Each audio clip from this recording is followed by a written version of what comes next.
We are live from BellMTS Place as we are about to see the Balmoral Hall Blazers and the Ridley College Tigers face off in what is going to be quite the eventful Saturday evening. I am Carter Brooks alongside Theo, and we are looking into how these teams are going to face off against one another. They have done battle yesterday morning. It was quite the high-scoring affair. We saw goals back and forth again. What are you seeing today, Theo, from these two teams? What are your expectations? Well, we see Balmoral Hall into the Iceplex here before the Ridley College Tigers. The second game that these two teams will be facing each other. Balmoral Hall is playing their fifth game, while the Ridley Tigers are playing just their fourth game this weekend.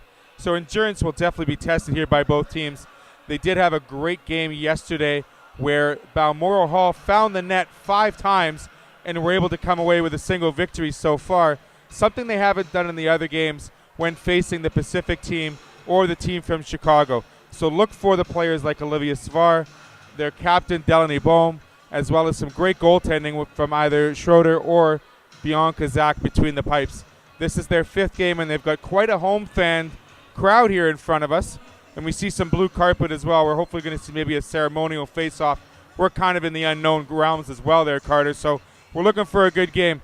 As for the Ridley College Tigers, they have one similarity with the Balmoral Hall team. They are looking for a victory as well because, quite frankly, a lot of great effort, just haven't seen the goals in the net, and they'd like to see a game finish with 60 minutes of strong hockey, unlike seeing 10 minutes on and 10 minutes off, Carter. You know what? We saw a fair bit of that in the first game, Theo. And today should be quite an exciting affair, I must say. Just looking out here at the color of these jerseys, these girls are ready to roll. We got some bright orange, we got some bright green. I'm going to remind you again that this pregame show is brought to you by Brandon Chrysler.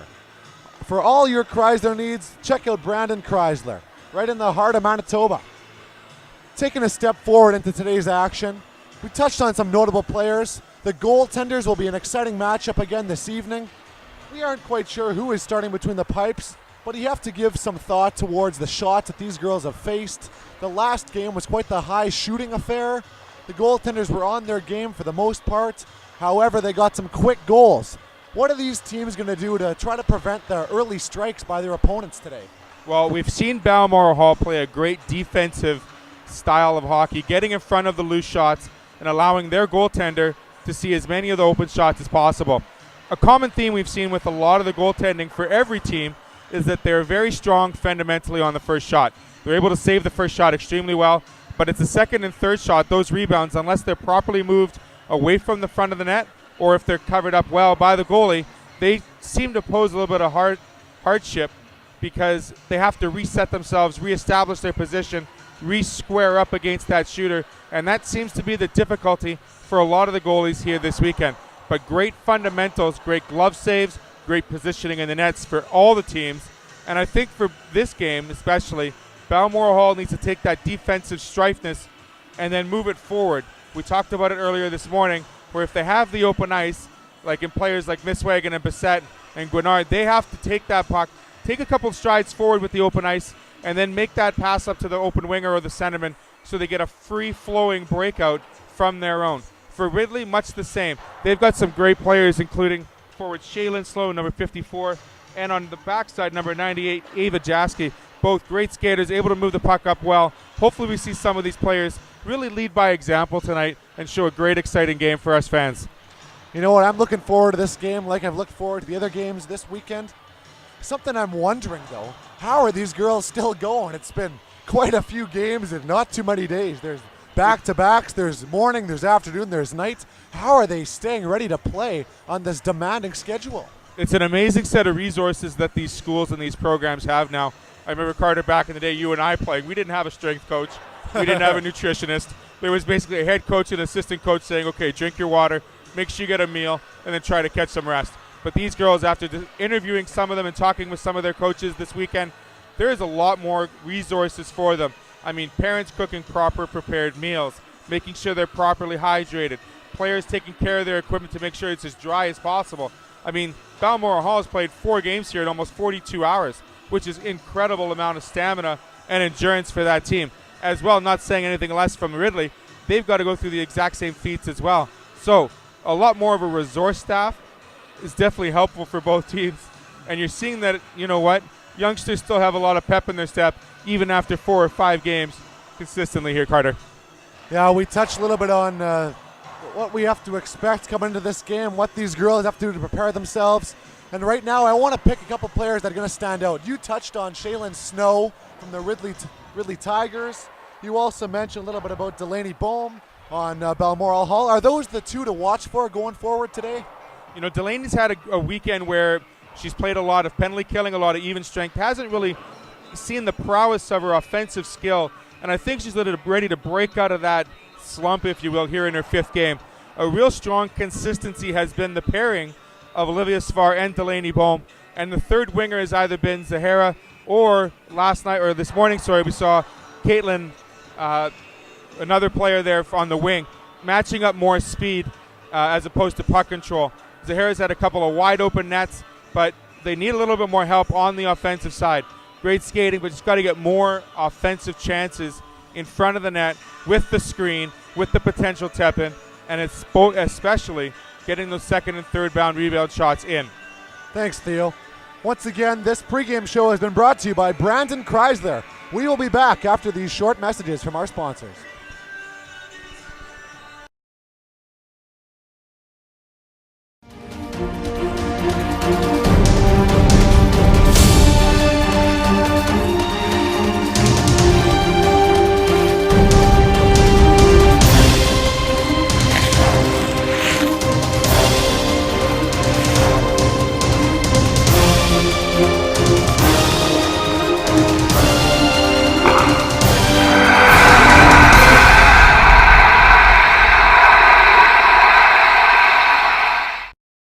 Hi, I'm Melanie from Melanie Bond and Athletic Therapy. I deal with rehab here, and one of the treatments that I use is massage, some mobilizations, and there are many other techniques that I take care of to help heal injuries. I treat sports injuries, workplace injuries, motor vehicle accident injuries, and I direct bill to MPI, WCB, and other third-party insurers. Thank you. Come see us.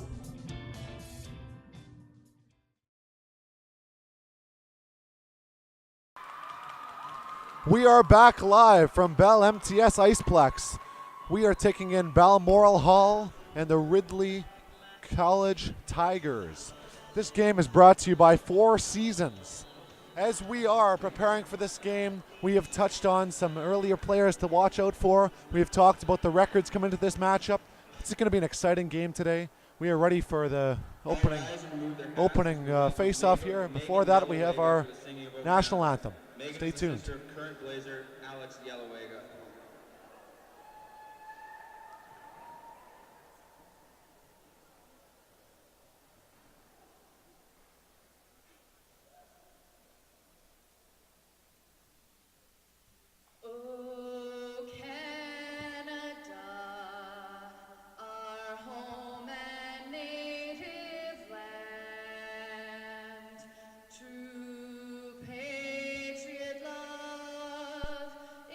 In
So I guess we find out what the blue carpet was for. A fabulous singing there in the national anthem by Alex JWHL's older sister, I believe. A great job, Carter, wouldn't you say?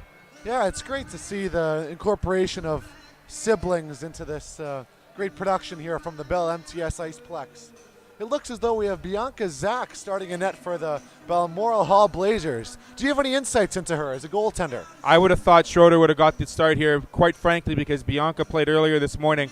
She's been the busier of the two goalies of the Blazers squad, facing 80 shots in her 2 games, playing absolutely fantastic. A goalie that looks a little bit smaller in stature nonetheless.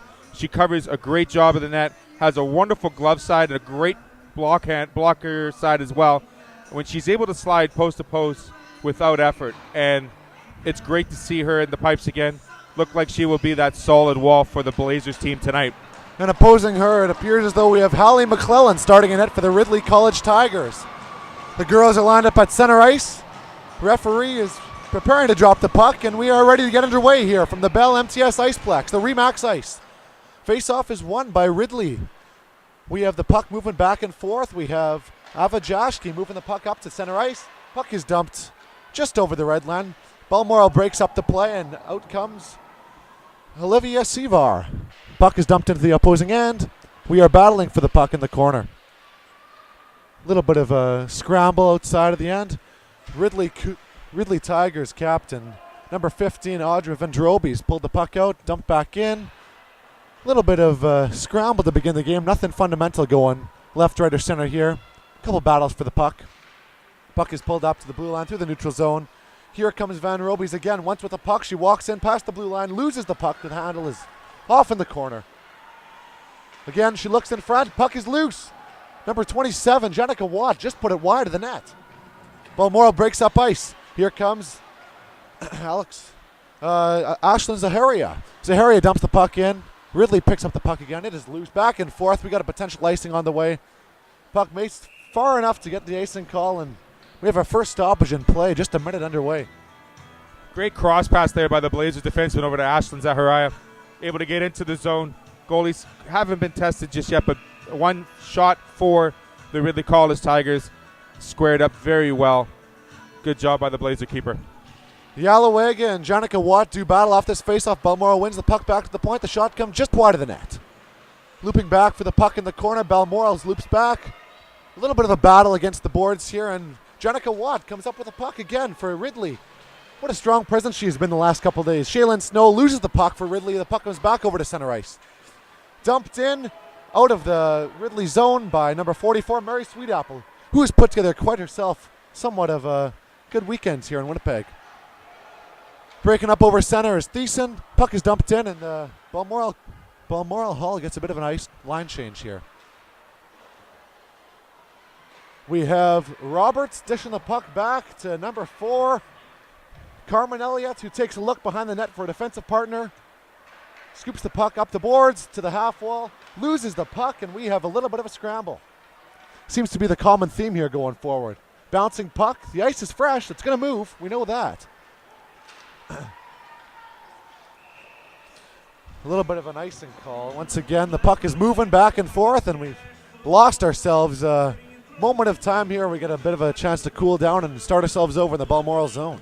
Balmoral going to face another defensive zone face-off here. Just a miscommunication on that last pass. I don't think it was an intentional icing call here, but Ridley College may take advantage here of the offensive face-off. And here's Boley losing the draw to Balmoral. Picking up the puck is Sevar. Looks ahead. Here comes her captain, Delaney Bohm. Right back to Sevar against the boards. Puck is dropped back to her defenseman. Number 4, Sage Cathaway. Looks across the ice. Puck is pushed behind the net. And we have a little bit of a scrum with Sevar jamming at the puck, and it's covered. Appears a little bit of a defensive effort there by number 98, Avajaski, dropping down into one knee and help out her goaltender, Hallie McClellan, to make that stop. Sage going D to D to her fellow defense partner, putting that puck about 4 feet off the board just to the right of the keep, knowing that we get that back rebound. Sevar looking for Bohm in front, just couldn't put it in the back of the net. Sevar once again gets a quick jump off this faceoff, and the ref has his hand up as if we're going to see somewhat of a penalty. It looks like a tripping call. We have tripping. Looks on number 27 for the Ridley College Tigers. Jenica Watt. She's heading off to the box. 2 minutes or less for tripping here. Just less than 3 minutes into the game. We have our first power play of the game. Power play. The game is brought to you by Pembina Valley Chrysler. All your Chrysler needs in the Pembina Valley. Puck is won back. Balmoral Hall takes control. Oh, it just loops outside the blue line. Ridley has an easy dump.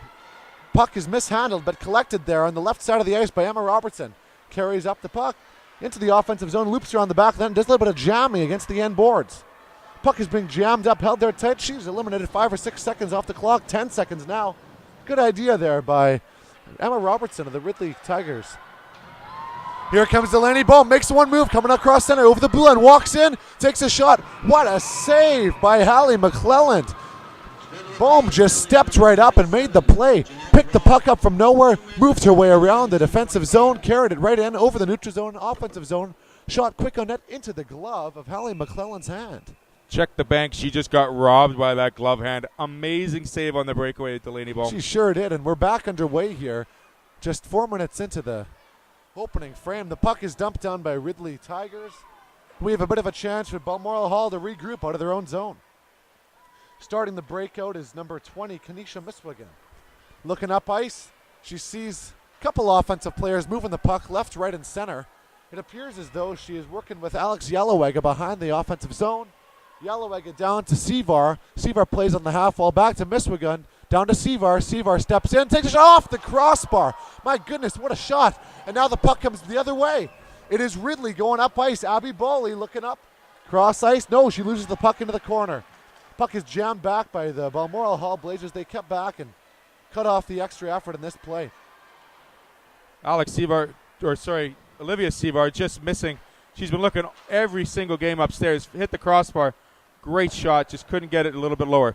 Catherine Culligan accepts the pass from the Balmoral Hall Blazers and just walks it in, takes a quick shot on net. But no problem for Bianca Zach, who turns the puck up ice, and we have a Balmoral attack. Puck is dumped into the offensive zone. Battle ensues. Puck swings back around to the defenseman. Here is Thiessen with a quick shot on net. Oh my. Puck is lost, bounced again. Second effort, third try. Puck comes down to the offensive zone. We have a little bit of a scramble. Puck right in front of the net. It looks as though Sevar is battling in deep. Easy clear for Catherine Culligan. Culligan gets it off the boards. Cullen goes up the ice to Abby Grexton. Grexton loses it at center ice. Here comes Zaharia. Zaharia takes a shot. She scores! What a play by Ashlyn Zaharia. Intercepting the pass, steps right up and takes a slap shot past the outstretched arm of Hallie McClelland. Great first 5 minutes by the BH Blazers here. Going D to D, neutral zone, opening up the ice. And then we see Ashlyn Zaharia unleash a beast of a slap shot just over the glove of the Ridley College netminder. 1-0. Finally, we see the BH Blazers having a chance to get on top and instead of trailing in the game. 1-0 thus far in the first 5 minutes. And again, Theo, we are less than 5 minutes into this game, and we have already seen the first goal. That goal was brought to you by My Phone, your authorized TELUS dealer in Verdon, and also 2 locations in Brandon. We have face-off at center ice. Puck is brought back to the Ridley Tigers. Ridley dumps the puck into the Balmoral zone, and we have a little bit of a regroup by Balmoral Hall Blazers.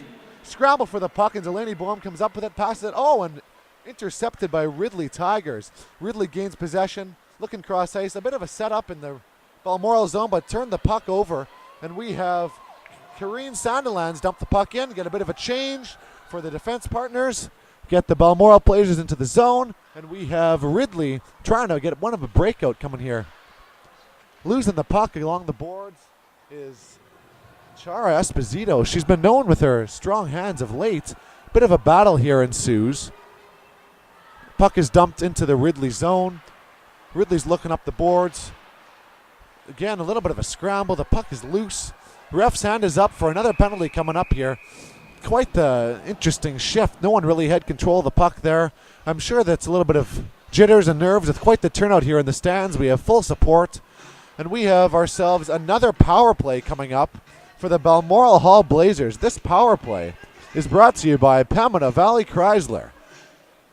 Tegan Ray for the Ridley College Tigers, number 10, going off 2 minutes for hooking. A couple of players involved with the loose puck there. No one really could get control, mainly attested because there was a bit of a hook involved. So Sevar wins the puck back to the defenseman. Miswigan fires the puck just wide of the net. Ridley's able to bank the puck off the boards, and we have somewhat of an opportunity again. Once again, nice shot on net by Olivia Sevar. She seems to be in the right place at the right time today. She loves shooting off that hash mark side on the left side boards with that left shot. She likes going up high on every keeper as well. Just have to get a bit of a traction of some screen perhaps so the goalie can't see the puck full on. They're going to do it again to the right side of goalie Hallie McClelland on the Ridley Tigers in the defensive zone. Puck is dumped back, won the draw by Ridley, dumped back into the offensive zone, dumped all the way down. Balmoral Hall has a chance to bring the puck out, and they will. Miswigun looks cross ice. Delaney Bohm carries the puck. Smooth skating captain over the blue line. Walks right into the zone to Sevar. Sevar takes a look. Looks across ice. Miswigun backpedals right back to Sevar. Sevar looks across ice. She has a chance. Oh, and it's another goal. Mackenzie Guimond. A quick snapshot. Balmoral Hall Blazers get up on the board 2-0. Just 7 minutes into this game. Great puck movement, seeing the power play effectively for once for the Balmoral Hall Blazers, working that umbrella up top. Sevar stayed in the middle of that umbrella. Miswagon took the spot on the boards. Back and forth between the two of them. Guimond snuck low on the far right side. McClellan looks like she's getting the pull here. Just almost 6.5 minutes in. 2 goals on 6 shots. We're going to see a new netminder here for the Tigers, but it's great to see the Blazers power play working here as well. It looks as though Maggie Johnston has replaced Hallie McClelland in the Ridley goal. We are back underway here in the first period, just 7 minutes underway, and we have a 2-0 lead for Balmoral Hall. Balmoral wins the draw. We get a chance to dump the puck into the zone. Puck is carried in, but we are offside for Balmoral Hall. Just snuck out of the zone there. Bissett was trying to get up there as quick as possible. Just couldn't get the body on the left side of the blue line. As for Johnston coming in, I mean, a little bit cold on the side because she hasn't seen a puck in probably 30-35 minutes here, Carter. So let's see if Balmoral is able to test her fast and quick. Maybe an upstairs shot again. That's a good note to mention as well. These goalies do get cold. It's a chilly rink. But here comes Shaylin Snow for the Ridley Cougars. One hand carries the puck into the zone. She loses it. Balmoral has a chance to get back up ice. We have number 10, Aiden Roberts, carrying the puck, loses the puck, dumped it in, gets off for a bit of a change. Ridley has the chance to break back up ice. Looking up for Snow. Snow mishandles the puck, and Lyon gets the puck back to her defense. Brings the puck over center, loses it, dumps it in, but Ridley plays the puck nicely.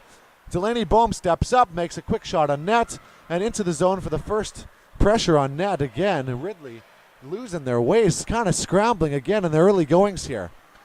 Ridley does collect the puck, and we have number 10, Tegan Ray, bringing the puck in over the Balmoral Hall blue line and gets a quick shot on net, but nothing more.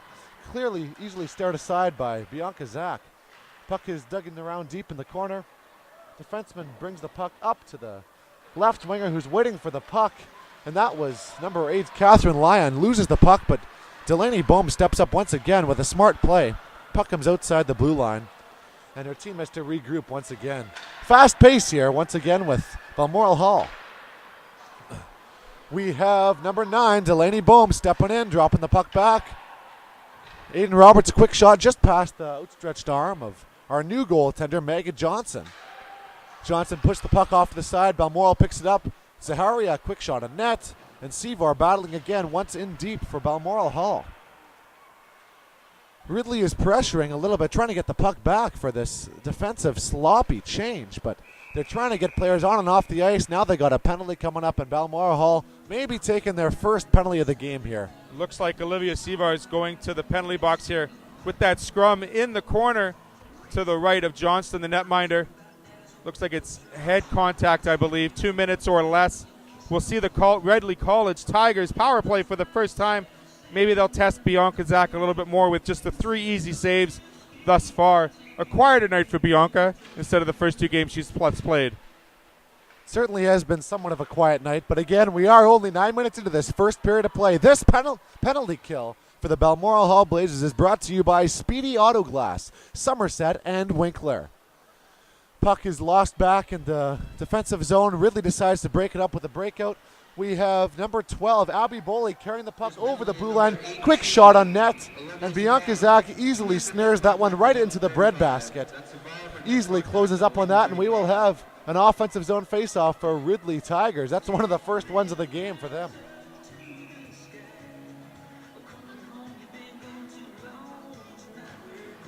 Abby Bowley loses the draw, but her offensive winging partner here, number 15, Audra Van Robies, is digging in deep, battling with the Balmoral players, who are again killing time on this penalty kill. Nicely done, dumping the puck down all the way down the ice, and we have another regroup by Mary Sweetapple of the Ridley Tigers. Takes a look, waits for a couple seconds for her landmates to regroup themselves, loses the puck momentarily, steps up behind her net, makes a quick pass up the boards to Carmen Elliott, dishes the puck up to Andrew Van Robies. Van Robies loses the puck, and once again it's routine. Balmoral Hall dumps the puck down the ice. 2 quick, easy icings. Of course not called because they're on the disadvantage of the players. Great job here by the Blazers. Need to see some organization from the Ridley College Tigers, just not seeing it yet. And Leon intercepts a breakout pass, gets a quick drop pass to number 9. Delaney Bohm puts the shot over the net, and we have to regroup. Puck is brought back to Balmoral Hall. They dump it in, and Ridley Tigers have yet another, a minute and a half killed on this power play for them. They have 30 seconds left to do something. Puck is dumped down the ice, chipped in by number 54, Shaylin Snow. A good opportunity, but loses the puck in the offensive zone. Balmoral Hall has a chance. The Blazers are seemingly caught with, might have been a high stick. I didn't see that one, but there's another penalty coming up. We'll have to wait and see what the call. Looks like it's 54 for the Ridley College Tigers. Shaylin Snow heading to the sin bin. I guess it must have been a hooking call. That's what the official's calling here. With 17 seconds left in the Blazers penalty, they'll be going on the man advantage, or the player advantage, I should say, in less than 20 seconds. So hopefully they get possession of the puck and then carry it in on this 4-on-4. You know what? There's a lot of open ice, but that's not going to be a penalty that her coach is going to be pleased with her in taking. In the offensive zone, you just don't do that. That's a mistake. 200 feet away from your net, exactly right, Carter. You got to have control, especially when you're 5-on-4. I know you got to use your legs. You got to keep your stick to at bay. And you know what? When you have these power plays and the advantage, they're few and far between because there isn't a lot of time where you have an opportunity to set up your 5-and-4 power play. And you got to use it to your best advantage. 6 seconds left in the Blazer penalty, and they'll be on the power play, maybe going another goal here on the PP. And somewhat of an extended power play at that, with 1:45 seconds to go in this now power play for Balmoral Hall, as number 18, Olivia Sevar, steps out of the box for Balmoral. And that's although the puck was iced, it was iced with 1 second left on that penalty kill, so on the even strength before it became a penalty kill for Ridley. So the puck is now back in the Ridley zone for a face-off and a power play. 1:39 seconds on this power play for the Balmoral Hall Blazers, brought to you by Pembina Valley Chrysler. I have to see if the Ridley College Tigers put a little more pressure on the defense here. They had far too much room to move on that upper umbrella. Let's see if they go D to D, move it around. They got Thiessen and Bissett here on the power play for the defense. Yellowega centering here with Zaharia, and I believe that's number 22 on the far side for the Balmoral Blazers. That's one of the sisters. And we'll see if they can move the puck just as well as their first power play unit. And Ridley Tigers get a little bit of a late sneaky line change in, putting Emma Robertson and Janica Watt back on for this penalty kill. They seem to be their go-to on this early going here today, Saturday, at the BellMTS Iceplex. The puck is dumped down into the Balmoral Hall zone, and they will have to regroup to bring this breakout opportunity into the offensive zone if they get the chance. Good pressure deep once again by Janica Watt, who seems to be that go-to force on the penalty kill. Balmoral has the opportunity to get the puck over center. Losing it is number 16, Alex Yellowega, who could easily have had a dump in there but decided to make an extra move. That might have been a mistake. The puck is brought back into her own zone, and they will have to try again. Mackenzie Guimond takes a look up ice, decides to carry it herself, gets a little bit of a pass off the boards to herself, and stepped into her as Ava Jaski on the Ridley Tigers. Stepping up, making that play, getting the puck up to her forward. Number 12, Abby Boley, with a quick backhand shot on net. But again, Bianca Zach was there to make that easy save. 41 seconds left in this power play. Bianca Zach has seen quite enough of that disorganization. Here in the second power play opportunity for the Blazers, they got to reestablish themselves and get a proper breakout into the power play zone so they can start shooting some more pucks on Johnston, who hasn't quite seen a lot of action since relieving the first goalie for the Ridley College Tigers. Good point, and in that play, that was a very smart decision by Zach just to cover that puck and let these guys get a bit of a change. We have Bohm finding her winger, Sevar, walking in over the blue line. Quick shot on net, and there it is. There's an early test once again to Maggie Johnson of Ridley, who decides to hang on to that one and get a face-off in her own zone. A little bit of time left, 25 seconds in this power play.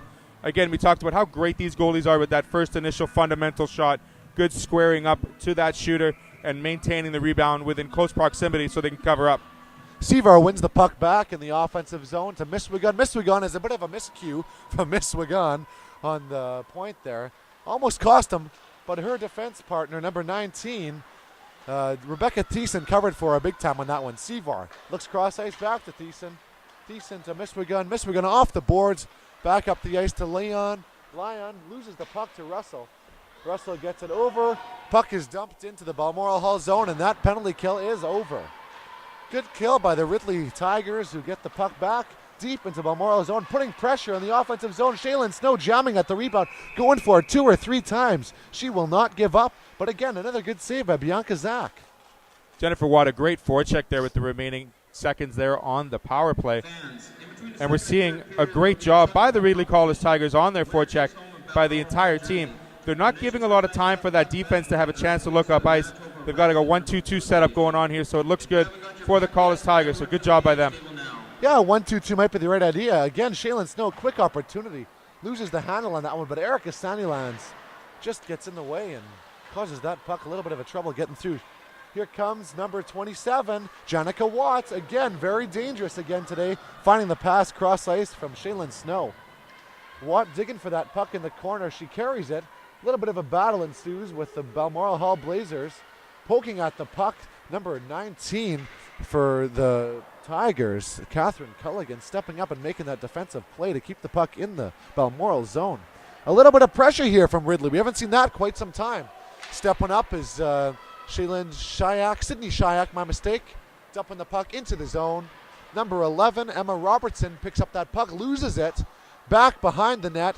Number 91, Shaylin Clark, regroups, looks up ice, gets the handle to Watt. Watt gets over center and dumps the puck in, wants to get a change, and she is able to do so. Balmoral looks up ice, loses the puck to number 10, Tegan Ray, stepping up and making that play. Jaschke gets over center, dumps the puck into the zone. Little bit of a regroup for Balmoral Hall, who have had some struggles here in the last couple minutes. It appears as though they're kind of getting this fatigue in their way. Lots of games and not too much time. We touched on that earlier, but this fatigue might be wearing on them. They have to wait until the second intermission to get somewhat of a break, too. Good interception along the boards. Number 22, Ava Robertson for Ridley. Loses the puck now, but Jaschke goes back to pick it up behind her own net. Takes a moment, looks up ice. Jaschke, a little bit of a battle again with Zaharia. Zaharia loses it. Jaschke makes that outlet pass. Number 10, Tegan Ray, gets over center, dumps it in, and follows the attack. Down first in the corner looks like Sevar, battling with Jaschke. Jaschke now off for a change. Puck comes over to Zaharia. Zaharia gets to the red line, dumps it in. Smartly played off to the corner by Megan Johnson, and we're setting up again, once again out of the offensive, into the offensive zone by the Ridley Tigers. Stepping over the blue line, number 15, we have Audra Van Robies collecting the puck right in front of the net. Scramble. Once again, we have a quick save. Bianca Zach kicking out that leg just in time. Puck is dumped down the ice, and it's going to miss the goaltender, so we will have an icing on this play. Haven't seen an icing for quite some time. It's been a lot of play here in the neutral zone. A couple of pucks getting coughed up by either team. A little bit more tightly defended by both teams as well. Not really getting a lot of momentum on either side.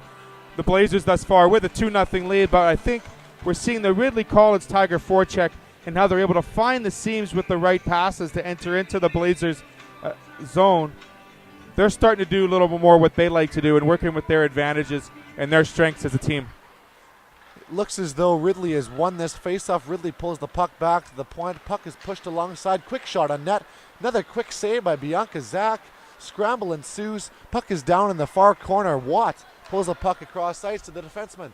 Defenseman number 91, Shaylin Clark, rips it on net. Good save again. Puck is blocked up, and we have Balmoral breaking out of their own zone with Olivia Sevar flying into the offensive zone. Quick shot on net. Strung up. She is tripped behind the net. No call. Puck is moved up ice, and Ridley gets the puck out of their own zone. Luckily there, that was a little bit of a mistake on the back end with Shaylin Clark tripping up Sevar. No call on the play. but they have a chance to redeem themselves here. Mess up, fess up, dress up, as I like to call that one. She gets the puck out of the zone now, and here comes Watt. They're always dangerous. Always dangerous. Janica Watt over the red line, dumps it in. Balmoral takes their chance. We have Sydney Shyak breaking it off to the left side of the ice, carrying the puck in, losing it. Shot just wide of the net by Esposito. Esposito put some mustard in that one, but it just missed the mark by maybe half a foot. Gets the puck back, jamming it towards the goalkeeper, and Maggie Johnson covers up smartly again. Maggie Johnson just wants to touch the puck. She hasn't touched it in quite a while. A lot of the shots have been missing. Shots are now 10-9 for the Blazers. They once in this game had a 7-2 lead, an advantage in shots there. But as you can tell, the Tigers have definitely picked up their offensive swing, and they're playing better defensive hockey, moving the puck well to exit their zone and get into the Blazer end.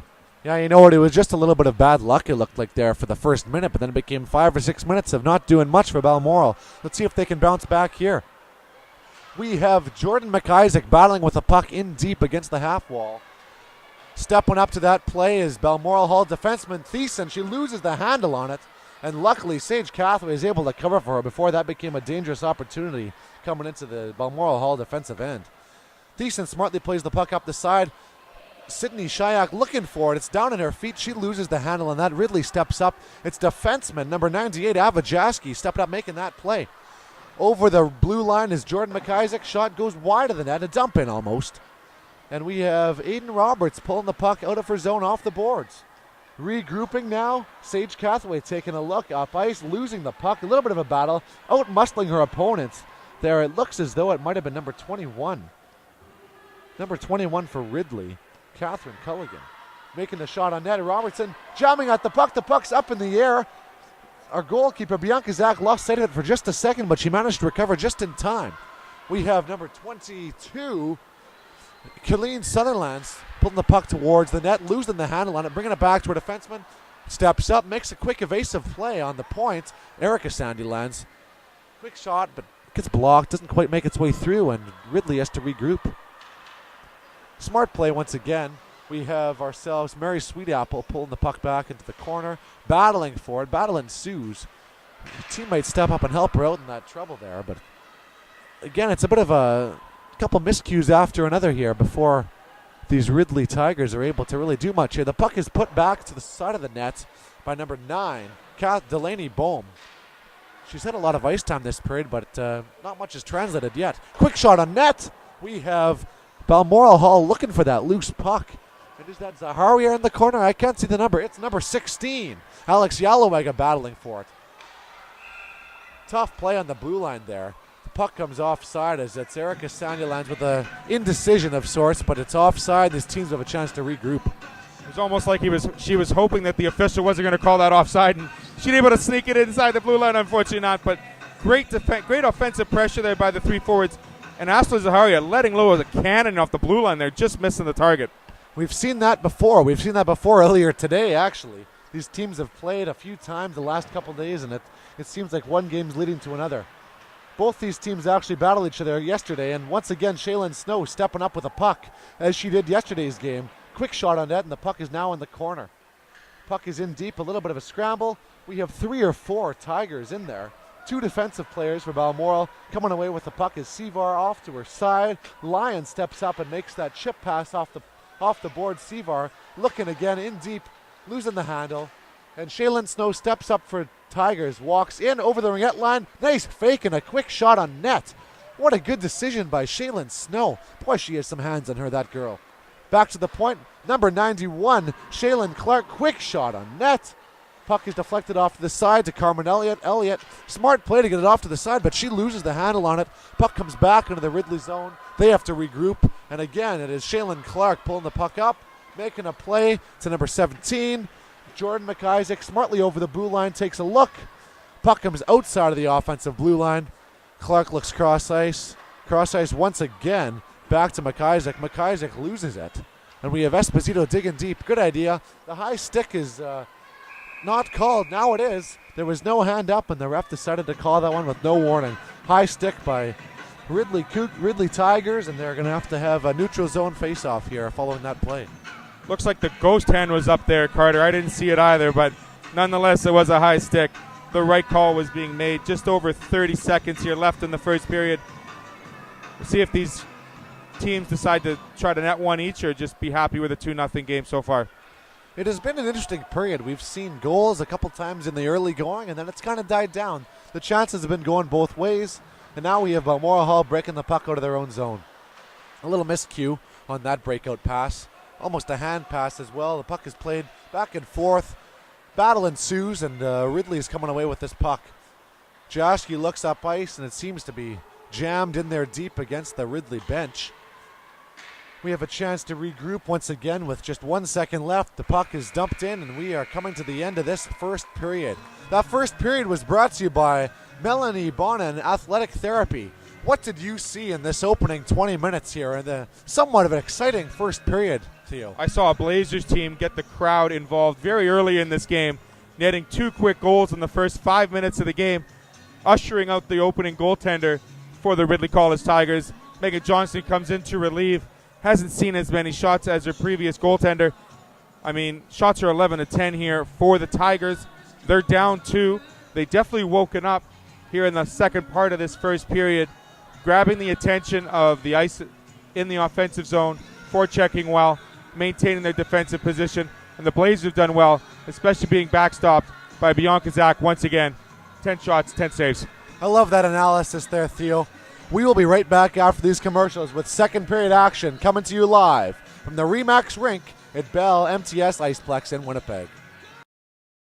Hi, I'm Melanie from Melanie Bonin Athletic Therapy. I deal with rehab here, and one of the treatments that I use is massage, some mobilizations, and there are many other techniques that I take care of to help heal injuries. I treat sports injuries, workplace injuries, motor vehicle accident injuries, and I direct bill to MPI, WCB, and other third-party insurers. Thank you. Come see us.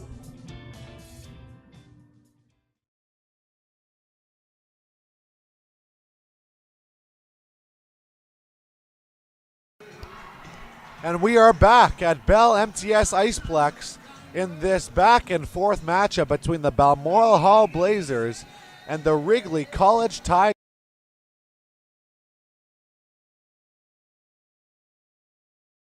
Of fast-paced, high-tempo hockey from the BellMTS Iceplex. And the second period is brought to you by Pantage Hair Salon and Spa. Thanks for doing that for us. You're listening to the Manitoba Sports Network. Carter and Theo here with the play-by-play and the color. Thanks for joining us here. Great game thus far. And the Ridley Tigers have stepped up off the opening faceoff, walking into the zone and ripping a shot just wide of the net. We have Audra Van Robies, the captain, making a good opportunity right off the bat. I wonder what her coach said to her. They really got something going there just 15 seconds into this second period. Well, Carter, you and I are both coaches off the ice, and I'm pretty sure you and I would probably say certain things between the first and the second after that game. We'll leave the expletive deletives out of it, but the bottom line is Ridley College Tigers definitely have to pick up their playing in the offensive zone. I mean, they've got some great shots, but what Bianca Zach does really well is see the first shot, they have to get the second and third shot behind her and move that angle somewhere else. And what better time to strike than just early on in this second period to get the tempo going back the other way. I'm a fan of momentum, and I think the momentum is about to swing. What do you say? We're going to see what happens here. We got two Tigers and 2 Hall players going back and forth here. They got the pack so far. Quick shot on net by Balmoral Hall from the point, and that was a nice opportunity by Miswigun. Decides to put the puck just lofted on net, and it's doing the right thing. Tigers break back out of their own zone. We have Van Robies stepping up over the blue line. A little bit of body there by Miswigun. It's good to see that. You know what they say, there's no body checking, but there sure is some body contact in this high-tempo, fast-paced girls hockey. Stepping over the blue line, we have number 16, Alex Yalawega, deciding to make something out of nothing. Puck is pulled back into the corner. Ridley decides to step up, pull the puck off the half wall, and we got a quick chance for a 2-on-1. We have number 15, Van Robies, looking across ice. Number 11, Emma Robertson, decides to make something again. 2-on-1. Not sure what happened there, but the puck has come off to the corner. A couple players crashed heavily to the end boards. And almost Bianca Zach is looking hurt in net too. She dropped her glove and reached for her leg as if she was in pain. But it seems as though we're doing all right. There's a penalty coming up to Balmoral, and it's going to be a power play for the Ridley Tigers. This penalty kill by the Balmoral Hall Blazers. Brought to you by Speedy Autoglass with fine locations in Somerset and Winkler. Face-off coming up to the right of goaltender Bianca Zach. Balmoral wins the draw back.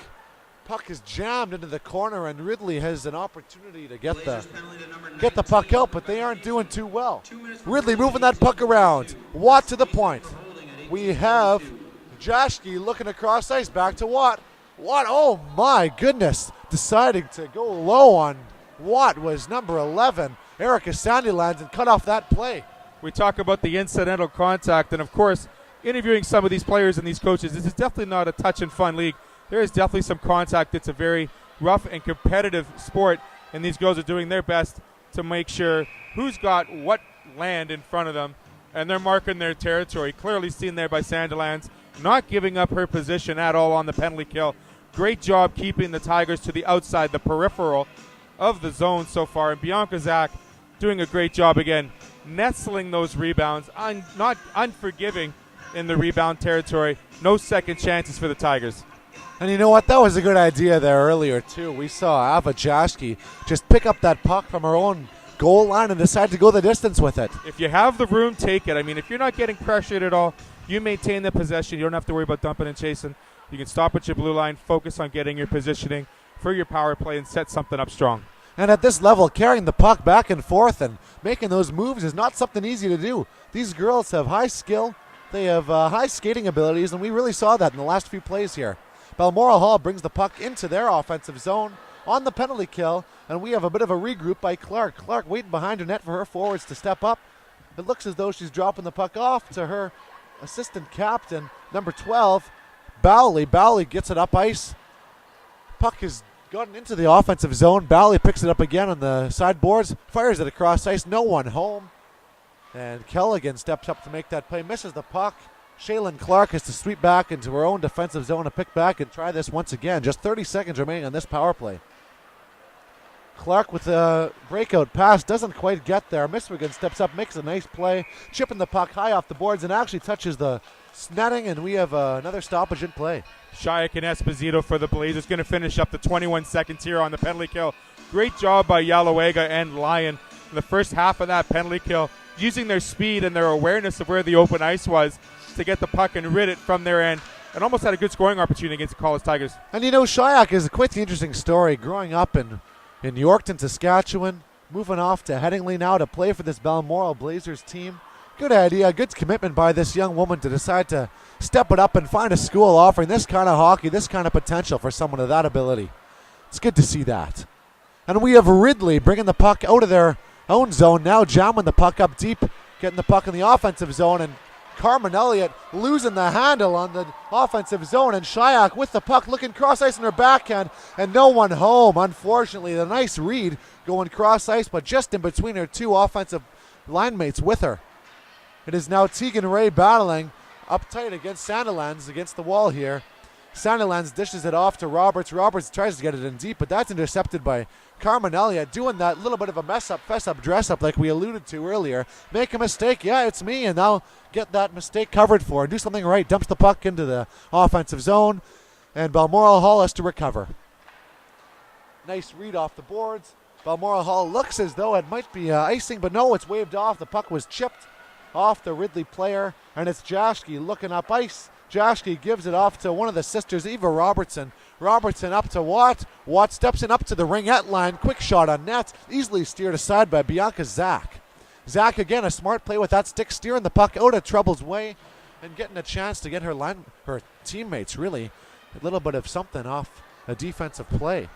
Here comes Miswigan. Miswigan steps up, goes wide on Jaschke. Jaschke drives her into the end boards. Good idea there. Again, no call. The incidental contact is something good to see unless you're getting injured, but no one's getting injured here. A little bit of a battle in front of the net. Goaltender is involved in that. Maggie Johnson, she's pushing people out of the way. Yalowega was trying to park herself in front of the net. They just got tripped up by the goaltender and the defender. Incidental contact, accidental contact, discriminatory contact, discretion contact.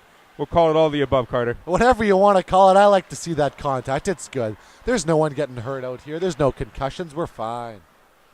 Dumping the puck back into their own zone. Ridley decides to play the puck off the boards. We have Shaylin Snow. We haven't heard from her in quite some time. Shaylin Snow is looking for the puck, scrambling, digging there with Watt. Watt and Snow are going at it in their own end, getting the puck out of their zone finally. And it's Emma Robertson jamming the puck. Oh my goodness, another solid contact there by Shaylin Snow. Goes flying to the ice, steps up. She's a little angry, pushing that puck. Oh my, and she has taken herself somewhat of a roughing penalty, I may say, cross-checking. We got something coming up here. Disappointing. She did let her temper get the best of her there. And again, we see a little bit of body contact on Lyon. Something that... Emotions are definitely running higher that shift, Carter. Certainly. We see Shaylin Snow trying to take it in her own hands there. And she kept the cross-check low, and she definitely attacked the Blazer defender there. I think she's getting the 2 minutes. There might even be 2 calls here after the whistle. Looks like Robertson also for dumping the Blazer player after the whistle. We have a 5-on-3 for a full 2 minutes here for the Blazers. Composure is the key. That's going to be the second period word of the day, composure. If you can spell it with me at home, great. It's looking like a good thing for the Balmoral Hall Blazers here. They got their big guns up front, their speedsters on the backside.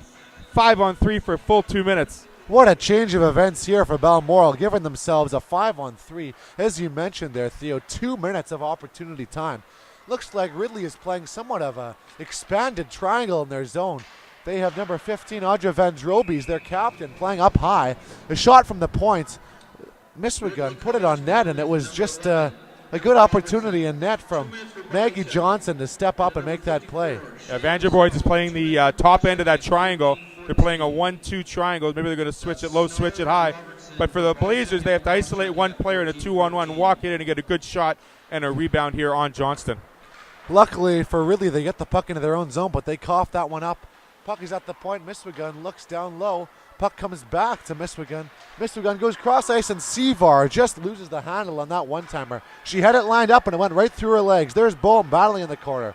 Bohm goes around the back of the net for number 16, Yalawega. Yalawega looks across ice.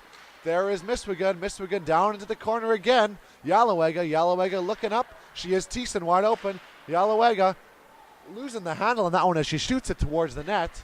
Puck comes back to the point, and it's Thiessen. Thiessen looks back to her partner, Sevar. Sevar puts the puck nicely on net, and a good save by Maggie Johnson. The Blazers need to attack this goaltender a whole lot more. Sevar took that shot from below the circle from the outside. She could have walked that in 10, 12 feet and then put it upstairs. We're just seeing too much passing and not enough shooting here. 1:06 left in the power play, the 5-on-3 advantage here. Let's see more pucks get to the zone. Ridley Call is doing a good job allowing Johnson to see those open shots. And you know what? She's seeing everything there. There's been no net traffic. As you can see, there's no one in front. Now Bohm steps in, but she's really giving the goaltender a good lane of vision. Puck comes off to the side of the net. Miswigan gets the puck back. She is losing it here, and it comes out of her own zone. And we have Thiessen regrouping. Thiessen stepping up, making that pass. Sevar back to Thiessen. Thiessen decides to walk over the blue line, drops it back. Bohm over to Thiessen to Sevar. Sevar putting the puck across the ice. We have Thiessen. Thiessen back to Sevar. Sevar to Thiessen at the point. Oh my! She loses the handle on that one. She looks a little tired there. Gives it away. And it's Captain Van Robes stepping up, walking right by Thiessen. Van Robes 5-on-3. Oh, and she almost got past the goaltender. Bianca Zach. What an effort by Ridley, captain. Now jamming the puck against the boards, killing valuable time. This 5-on-3 is almost over. Just 10 seconds remaining as Balmoral has one more chance bringing that puck over the blue line, over center. Yalawega gets it to Bohm. Bohm walks in. Back to Yalawega. She loses the puck. She's looking tired. Quick shot. Chance for a shot on net. Again, the puck is mishandled. Quick shot over top of the net. And we have a killed 5-on-3 by Ridley. Best scoring chance by the captain for the Ridley College Tigers. And here they come 2-on-1. Shaylin Snow with a bit of a vengeance in her step. Dishing that puck to Roberts. Roberts loses the handle. And we have Balmoral collecting that puck, putting it high off the boards, hitting one of the players on the Ridley bench. And finally, a long-deserved stoppage in play for those Ridley Tigers. Coach Sarah Zacharias cannot be pleased with that effort on the 5-on-3. I know you have a lot of more room to move that puck in the great attack zone. Just nothing happened from it. Shots were coming from the side. No screens, no tip-ins, no rebounds. A very ineffective 5-on-3 power play from my vantage point here, Carter. And Ridley College, they're going to take this momentum in the last half of this second. Look for them to start attacking. 14-14 in shots. Pretty quiet games. Quiet shots on goal for both teams this second period. And you know what? That was a bit of fatigue wearing on those Balmoral players, I'd like to believe there. They had their best line out for the full 2 minutes, and boy, the best opportunity came by Ridley. As Balmoral carries the puck into their own offensive zone. Pushing the puck in front of the net and jamming at that. It looked as though it was Esposito going for it and covering, dropping down onto all fours to cover up was Maggie Johnson, who really stepped up over the course of the last period and a half, bouncing back in this 2-0 game.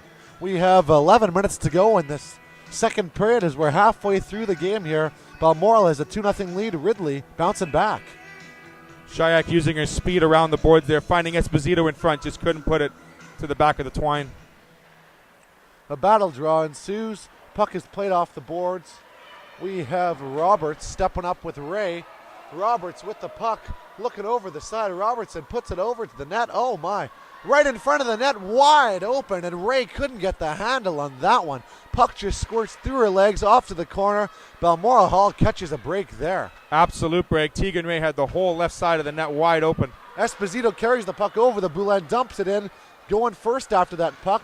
Bodied into the corner, bit of a knee, bit of a hip, and the referee has his hand up there. And it looks like Jaski might be getting the call on that one. Yeah, 2 minutes for looking so good.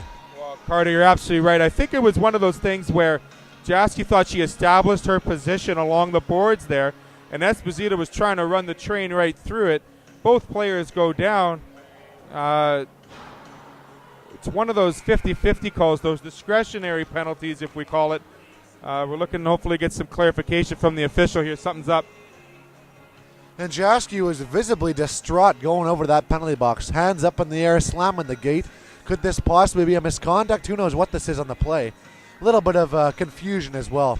Looks as though the referee's sorting it out. Maybe just confusion as to what the actual call is on the play.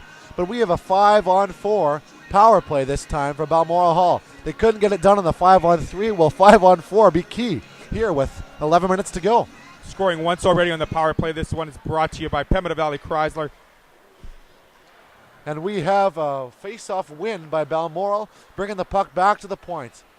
Misbegun, back to the shot in the net, covered up, pushed off to the side. Maggie Johnson with a good decision there. Shot coming from the side boards. Ridley has the chance to get the puck out, and they do just that. Another chance to break out by Balmoral Hall coming up. I'd like to say them use Olivia Sevar in the slot, just on the top of the circles, right on the ringette line.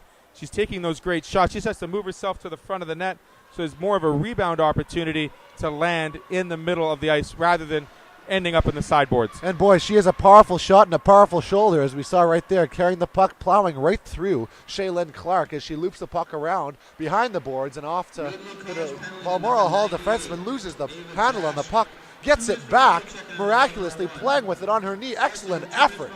Wow, what a play by Miss McGunn. She knows what she's doing out there. Puck behind the net. It was a unsportsmanlike conduct as well on the play to Ridley Tigers. So it's an actual 4-minute power play we've got here. Stepping up, quick shot over the top of the net. Another chance in the corner for Thiessen. Thiessen decides to play the puck across ice, but right into the handle of Emma Robertson, who fires the puck down the ice. And again, Balmoral Hall, 2.5 to go on this extended 5-on-4 power play. We've seen Thiessen and Misswagen here on both power plays recently. They have to be fatigued, and I think they should be looking for a change because Ridley College is looking for that opportunity, for that miscue to score a goal here, potentially down one player. Bianca Zach stops the puck behind her own zone. Coming back is that excellently tired Thiessen, as we touched on earlier, carrying the puck over the blue line, over the red line, over the far blue line as Lyon steps up, gets her shot half blocked, picks up the puck in the corner, looking to her line mates, and her teammate now, defenseman Thiessen, who's everywhere on the ice, racing back for the puck. Katie Bassett finally gets some ice time here, looking up ice, coughs it up, and Ridley has the chance with Watt collecting that puck, has to get back into her own zone. There's a minute and 45 seconds left on the Ridley Tigers penalty kill. Puck is battled in the end boards behind goalkeeper Maggie Johnson. Number 15, Audrey Van Robies, off in the penalty box with a couple others, killing 2 penalties here.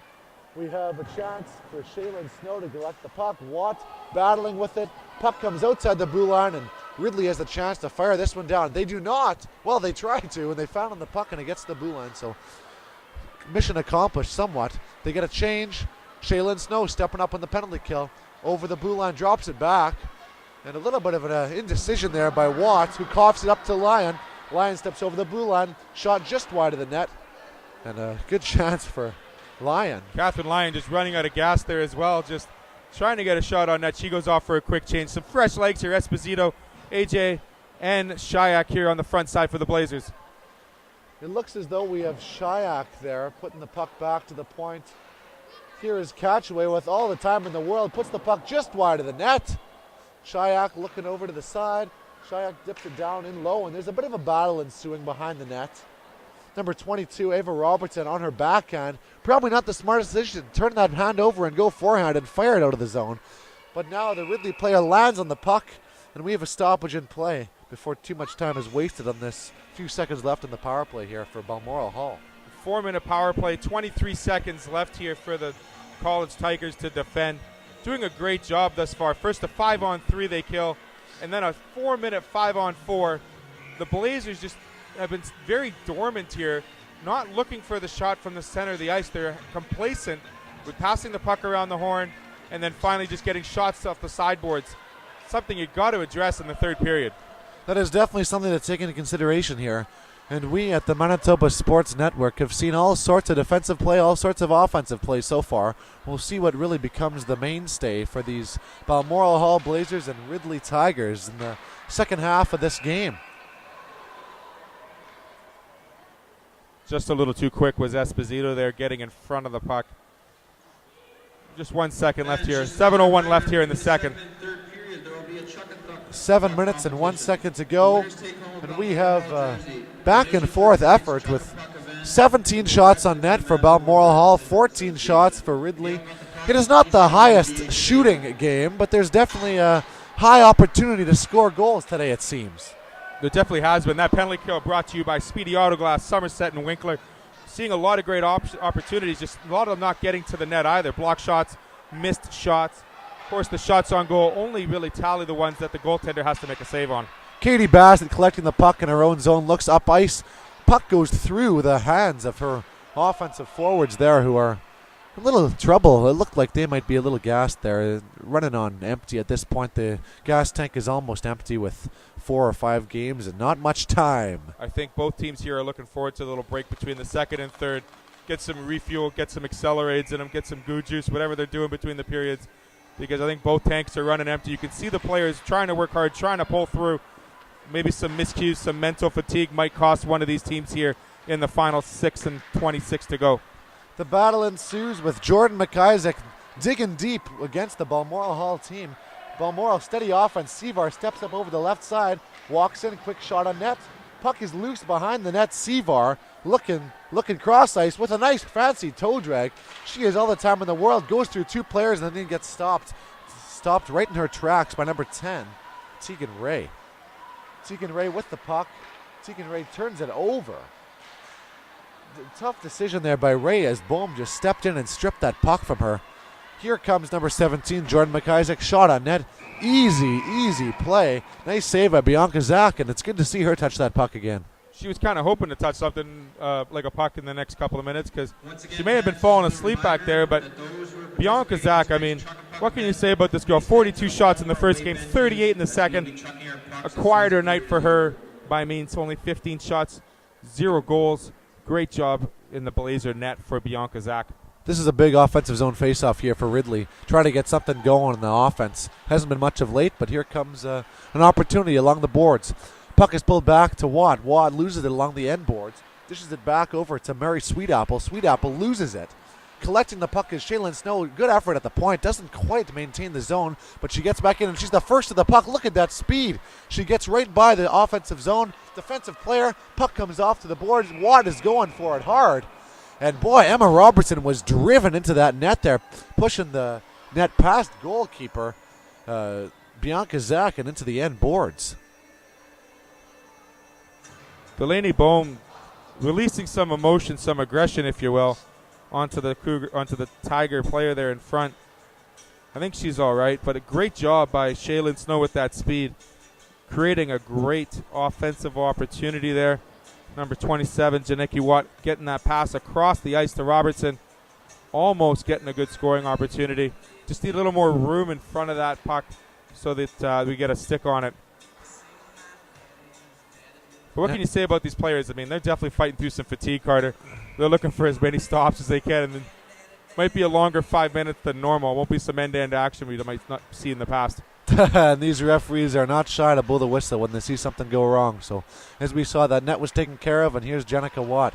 Watt along the sideboards. Watt looking up ice, puts it across the ice, picked off by Miswigan. Miswigan plays it off the boards. Stepping up from the point is Mary Sweetapple. Sweetapple walks into the zone. The puck is loose. Wide open for Watt. Watt is tied up nicely in the defensive zone by Karen Sandilands. Sandilands, good effort in her own end there to stop that opportunity on net.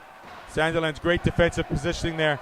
And here she comes with the puck. Sandilands, good opportunity. Comes from a defensive read and steps up and makes that offensive play with an opportunity on the Ridley net. Losing the handle on it. Walking into the zone. Balmoral Hall stepping in, getting a quick shot, a second shot, a third shot. They're jamming at it. The puck is loose behind the net. And finally able to maintain possession is Janica Watt, who's been all over the ice for Ridley today. Jamming deep is Carmen Elliott. Elliott going for it. Elliott handles the puck over to Watt. Watt loses it. Stepping up is Sevar. Sevar, quick shot on net. Oh, that's Yellowegga. My mistake. I'm sorry. Yellowegga shot on net. And the puck squirts three right from the corner. That was a misplay by both the Balmoral Hall Blazers and the Ridley Tigers. Lose the puck in the corner, bank it in off the defenseman, and that one sneaks right past Maggie Johnson. Maggie just moving off the post a little too soon, expecting that pass to come to the slot. Kind of a Sidney Crosby scenario. Try to bank shot, pool shot off the backside of the goaltender. 3-0 here for the BH Blazers. Again, we talked about mental strength and mental fortitude, going with the physical endurance and stamina. Directly related, these players just have to maintain some strength. 4:14 left to go before we get a bit of a break. Balmoral Hall's third goal is brought to you by My Phone, your authorized TELUS dealer in Brandon and Verdon and Brandon again. Collecting the puck in their own zone is Miswigan, stepping the puck over the blue line, carrying it, getting a bit of a held up there at the blue line by the Ridley Tigers. Ridley looking across ice, finally getting some collective gasp as they have 3.5 minutes to go with all sorts of fatigue running against them. But again, Balmoral Hall is kind of in the same boat here. They've both played quite some time. The referee's hand is up. We saw an elbow fly there in that scrum. A little bit of anger coming out by the Balmoral Hall Blazers and both the Ridley players in that scrum. A bit of a battle. It looks as though we have the Ridley Tigers going to the power play as Balmoral will be off to the box. Looks for like maybe an Kanisha elbow. Miswagon's getting 2 minutes here. An elbow, a punch, a rough. I'm not sure what they saw there, but there was hands flying and heads snapping back, and there's 2 minutes on the board for Balmoral. It's definitely not dancing in front of the Tigers bench. Emotions are getting a little bit higher. These teams know each other very well. They've played each other several times thus far this season. Let's see if the Tigers can benefit from this 5-on-4 advantage. This Balmoral Hall penalty kill brought to you by Speedy Autoglass, as the Tigers have an excellent opportunity right off that face-off. Before Bianca Zach dives down to cover that loose puck, we could see the Tigers carrying that puck right from the point, weaving magic in the offensive zone, and just getting stopped a little bit too late by Bianca Zach. Shaylin Snow moving from the blue line through the zone, around the hash, through some pylons, around the corner, from the right side to the left side. The only thing she forgot to do is put the puck in the net. She's a one-man wrecking crew here right now on this power play. This is a big 3 minutes for Bianca Zach in the Balmoral net. See if she can hold on to this 3-0 lead going into the third period would be tremendous. As we all know, 3-1 and what that would mean. One of the toughest leads to hold in hockey. Walking into the zone is Carmen Elliott. Nice slap shot just inside the blue line, but that is blocked by number 7, Katie Bassett. Good effort there with that, getting the leg in front of that. Elliott regrouping at the point, winding, looking cross ice. She has forward Emma Robertson with a quick shot on net. Robertson dishes it off in the corner to Watt. Watt is looking behind the net. She has an opportunity to play the puck back in front. Here she comes with the shot on net.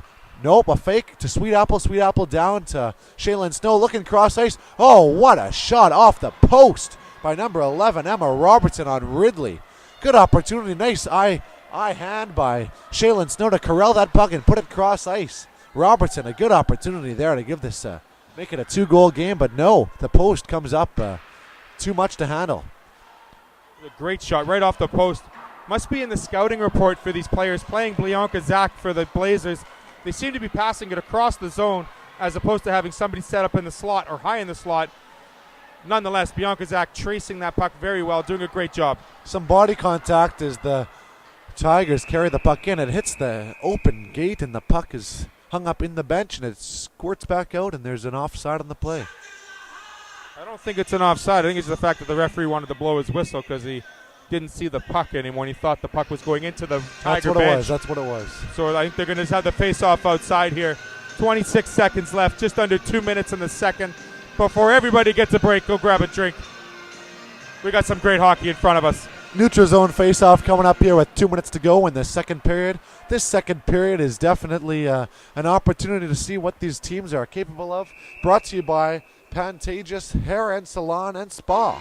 Second period has been fast-paced, high-tempo. Once again, it's starting to slow down in the second half, but these girls will have the chance to regroup with a nice 15-minute intermission coming up in a minute and a half. Less rugby scrums here in the next 150. More hockey, please. Lots of stoppages in the last 5 minutes. Face-off is won by Ridley. Ridley backpedals. It is Jaski with a nice wrist shot deflected off of her own player into the corner for Jordan McIsaac. McIsaac back to the point. Shot comes through by Robertson. Robertson over to Jaski. Jaski is caught flat-footed. Again, some good body by Sevar and Balmoral. Stepping up, she gets hooked, tripped. No call on the play, and Ridley turns the puck up ice. Number 22, Ava Robertson, weaving through these Balmoral players before she gets to the red line and dumps it in.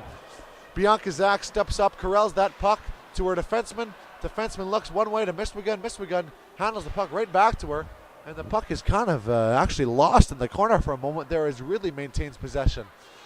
Ridley steps up, walks in, battling for that puck in the corner there. It was Audra Van Roby. She was jamming at it. The referee is piling in on the scrum. We have 7 out of 10 players on the ice involved. Maybe 6 out of 10, 7 out of 10 players on the ice involved in that scrum in front of the net. Quite the pile up there. A rugby scrum is a great way to explain that one, Carter. And we see a little bit of extra pushing and shoving. Olivia Sevar here looking like she's getting 2 minutes for a cross-check from behind. Just as the whistle was being blown, she's the only player being pointed out in front of that scrum. And there's 4 minutes on the clock for that penalty as well. So it must be a 2 for cross-check and a 2 for unsportsmanlike. We'll see what the official has made here. He likes to be a part of the game, wouldn't you think, Carter? You know what? She must have just said something that caught the ref the wrong way. We've seen this, the second penalty handed out earlier today, and that's just an unfortunate shift in all senses for Olivia Sevar as she carried the puck out of the zone, got a haul down, no call on the play, and now she ends up taking a 4-minute penalty here with Ridley on the attack, jamming at the puck in front of the Balmoral Hall net. Balmoral breaks the puck out, and it's Lyon. And the penalty is 2 minutes for head contact and 2 minutes for unsportsmanlike contact to Olivia Sevar. Disappointing shift for her, and the Balmoral Hall team is going to have to kill this one off. Stepping up into the zone is Ridley. They walk in and jam at that puck, and it looks as though it was Mackenzie Guimond losing the handle there, and maybe Abby Boley put that one in. Was it Boley? It looks like it was. And I think Bianca Zach is looking for a reason as to why that goal was not called off. We had a player in the crease that clearly made contact with her, did not make an effort to move out of the crease. Nonetheless, this official has called it a 3-1 game. And still some questioning eyes here in the Blazer bench and the players on the ice as to why that was not a non-goal. We're getting an explanation here by the head official. You know what? It's good to see the captains take initiative and step in there and see what is actually going on. As we see the coaches aren't quite too concerned either way, it seems. Let the players sort it out. It almost means like the 7.5 minutes we had left in the second. It's been absolute confusion and frustration on both teams. Just no momentum, and we're looking for the garbage goals. And We have seen 2 of them, one by each team in the last minutes of the second period here. And a reminder, that goal was brought to you by My Phone, your authorized TELUS dealer in Verdun and 2 locations in Brandon. Reminder, the Balmoral Hall Blazers are still on the penalty kill following what was a 4-minute penalty to Olivia Sevar. 2 minutes for head contact, 2 minutes as a unsportsmanlike conduct. So there is back a minute and 45 left on the clock in this penalty kill, brought to you by Speedy, Autoglass, Somerset, and Winkler for the Balmoral Hall Blazers. Ridley takes control of the puck in their own zone. There's 15 seconds remaining on the clock. They have a chance to get the puck up ice one more time. This is Speedy Ava Jaski stepping up over the blue line, over the red line, back into the offensive zone. She collects her breath, takes a look in front of the net, jams at it. The puck comes loose, and it is picked up by Balmoral Hall, who dumped the puck down deep. And what a great idea there by Alex Yalawega, dumping it down to finish off this second period.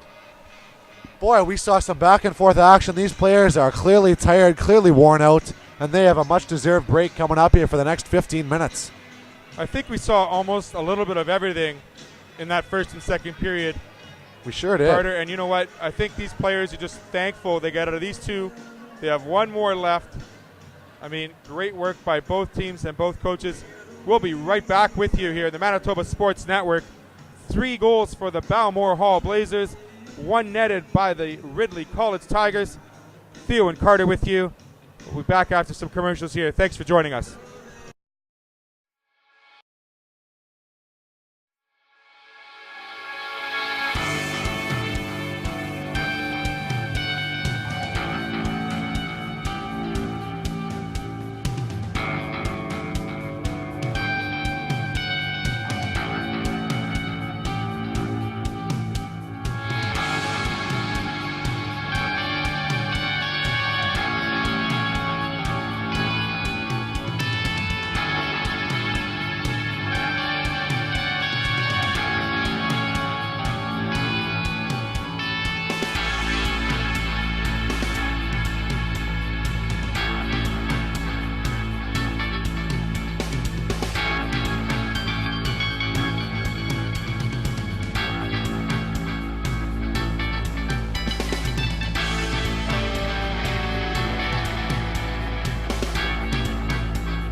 Hi, I'm Rick Funk from Funk's Toyota.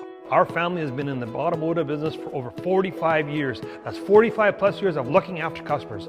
We have a top worldwide recognized product that we are proud to be a partner with Toyota Canada. Every new and used vehicle is negotiable when it comes to purchasing your vehicle here at Funk's Toyota. Our staff of many years is very knowledgeable and will help you, not force you with your buying decision. There are no hidden fees and no pressure tactics. Not only that, we promise what we deliver and have one of the best used vehicle warranties in the business. Our staff love to serve and you will feel like family after your first visit. We are not perfect, but we love to please here at Funk's Toyota. For those of you that have experienced our Funk's Toyota family way, please share it with others and like us and share us on Facebook. We are proud to be a sponsor of the Manitoba Amateur Sports. Visit us online at www.funks.toyota.ca. SAR Sport and Recreation in Steinbach. We're the Husqvarna motorcycle, Polaris ORV, and Polaris slingshot dealer. Along with full sales of new and used, we offer service, parts, and sales for everything. Come and see us in Steinbach.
Hi, I'm Melanie from Melanie Bond Athletic Therapy.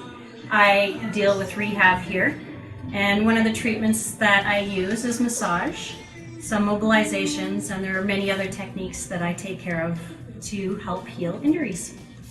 I treat sports injuries, workplace injuries, motor vehicle accident injuries, and I direct bill to MPI, WCB, and other third-party insurers. Thank you. Come see us. Welcome to MB Seeds. I'm Matt and this is B, and we're a family-run business. We've been operating since 2012, and we sell canola, soybeans, corn, wheat, barley, oats, and peas. We also run a cleaning facility on site just south of Low Farm, where we can clean almost anything that you can grow. Come check us out today.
We are back at BellMTS Iceplex with the Balmoral Hall Blazers up 3-1 over the Ridley College Tigers. Here in between periods, we have Carter Brooks here. Theo Tutkaluk with you doing the play-by-play in the color. Great job, Carter, so far. A lot of great fans here in the Blazer colors. The bright green, the white, the yellow, the classic colors. We've seen them wear all weekend long. A great period. We did see, unfortunately, a little bit of discombobulation in the last 6 minutes of that second. Clearly fatigue setting in for these two great teams. And you know, we've touched on this already this past weekend. These girls have seen a lot of hockey over the past 48 hours, give or take. And you know what that wears in the body? We just talked with NRG Fitness out at Seven Oaks Arena yesterday, and they told us about all the things these girls are doing to keep their bodies in shape, get themselves back to game action, recovery between periods, recovery between games. It is phenomenal what they can do with Gatorade, with the odd granola bar here and there, protein bars, and getting that electrolytes back in their body and the sodium. Boy, it's quite the science involved behind playing a weekend of hockey just like this. And we've seen, again, fatigue kick in, but I'm expecting an exciting third period if we're coming back to anything that we've seen before. And this has been quite an exciting game so far. 3-1, like we mentioned. And we're going to see the third period starting off with another power play for 1 minute and 26 seconds left to go here. That's right. We're going to see a fresh clean of ice for both the Ridley College Tigers and the Balmoral Hall Blazers. It's almost like a first period again, because you know that if you end this period at a 0-0, or for the Blazers especially, they're going to go away with a second win in this tournament. Now, all 4 teams involved, 2 of them are playing 5 games, and the Blazers and the Pacific Steelers both play 6 games this weekend, having played that extra one Thursday night. Yes, we talked about fatigue, we talked about endurance, but it's one of those things that as both teams looks at, you can't really look at it saying, well, we've got the upper advantage or the disadvantage here, because every team has dealt with endurance, fatigue issues. You have to look at how well you play against your foe. You also have to look at how many man-down games you're facing this weekend, by how many players are out with injury, how well you can maintain those injuries so players are able to be ready to play and be back on the ice as soon as possible. We know it's an incredible schedule for these 68, 69 athletes, student athletes that are here in Winnipeg, Manitoba. And we talk about how great it is to see both students and athletics come together at the high school level at such an elite level here at the Junior Women's Hockey League. We haven't had a lot of time to touch on the league itself, but there are 2 separate divisions going on here at the under 19 level. 4 teams are here, and there's 4 or 5, I believe, playing on the East Coast this weekend as well. And they do this once a month. They have 27 games in this season. So it's not just once in a while they do this. It's a scheduled monthly trip for each team, and they have to fit in these 27 games for the regular season. And then from there, they decide who makes playoffs. They decide who gets to play more on top of that 27. And also for these players in this JWHL, it's the excitement of being seen and having that opportunity and that potential to go the next level into university hockey and to division hockey in the States, having been part of USA Hockey, Hockey Canada, which we'll get to later on after the game. But for these 2 teams, the last 20 minutes, focus on the strengths that have worked thus far. For the Blazers, it's their speed. It's their ability to have good changes. Now, in the second period, we didn't talk about the fact that it is the long change. They have to do that extra 40 feet to get off the ice. They have the shorter changes now in the third for both teams. So look for the speed to be challenge number 1 for the Tigers to control. Secondly, the stifling defense that the Blazers have had over the course of the entire tournament. They haven't really allowed their teams that they play to score as many goals as other opponents. But having that said, we haven't seen the Blazers score at will either. They've only had 2 games, both against Ridley, where they've netted 5 and now 3 goals respectively. So for them, they also have to increase or maintain that ability to put the puck on the net, get the screens in front of Maggie Johnston to make sure that this lead doesn't become 3-2 or 3-3. And we've touched on that, Carter, at the end of the second. 3-1 has got to be the coach's worst nightmare in terms of leads. That 2-goal lead is the hardest one to keep. Carter, what's your thoughts on what you're going to see here in the third? You know what, we've seen quite an offensive outburst at times, and we've seen some sloppy neutral zone play from both teams. You know what, I think it's going to come down to discipline in this third period. We've seen penalties left, right, and center, and it's not just a 2-minute penalty either. The ones that are bothering me right now are the 4-minute penalties. As a coach, as a spectator, as a fan, as a parent, as a team player, you don't want to be the person taking that extra 2 minutes. The extra 2 minutes are never fun. Sitting in that box for 2 minutes is tough enough. Sitting there for 4 minutes, we've seen that come back to bite both teams. And right now, it's going to be a little bit of maintaining the quick feet on the ice, because you don't want to be the team slowing down and hooking your opponents, slashing your opponents, tripping your opponents. If you're going to take a penalty, you better make it worthwhile. But moving your feet is very important in this game, where we are thinking these players are a little bit tired. So I think getting the puck on net, moving your feet, getting those quick shots, the team who comes out flying here might win this game. So we're waiting here for Balmoral to get on the ice. We'd like to thank everyone in attendance online as well, and the fans here. Fair and Fitness is going to take care of our third period here for us. Thank you very much. We'll be right back with the third period action here at the RE/MAX Arena, BellMTS Iceplex. Hi, I'm Cassandra Curie with Fair and Fitness. We're located in Ile-des-Chênes, Manitoba. We do everything from personal training, group training classes, yoga, and flexible steel. We also focus on young athletes. We do not only just the strength and conditioning, but the agility, power, rotational control and strength, and flexibility, stability, and mobility is always super important. You can find us at fairandfitness.ca and come check us out. And we are back with action out of the RE/MAX rink at BellMTS Iceplex in Winnipeg, Manitoba on this Saturday, November 18th. We have seen ourselves a back and forth game, and this third period should be no different. Both teams have struck Balmoral earlier on and Ridley as of late. We have a power play, a minute and 25 seconds left on this man advantage for Ridley. We'll see if they can put something together in the early going here. Hey, Theo? We have two key players here for the Ridley College Tigers on the ice. Number 54, Shaylin Snow. She has really had her way, able to skate inside and outside, upside, downside, through the slot, around the ringette line. She's covered everything except for the crease on either side of the ice here. So look for her to carry the puck and the momentum into the Blazer attack zone. And she's being backed up by number 8, Ava Jaski. Both of them know how to move the puck properly. And not meaning properly by finding the open ice, finding the open player here.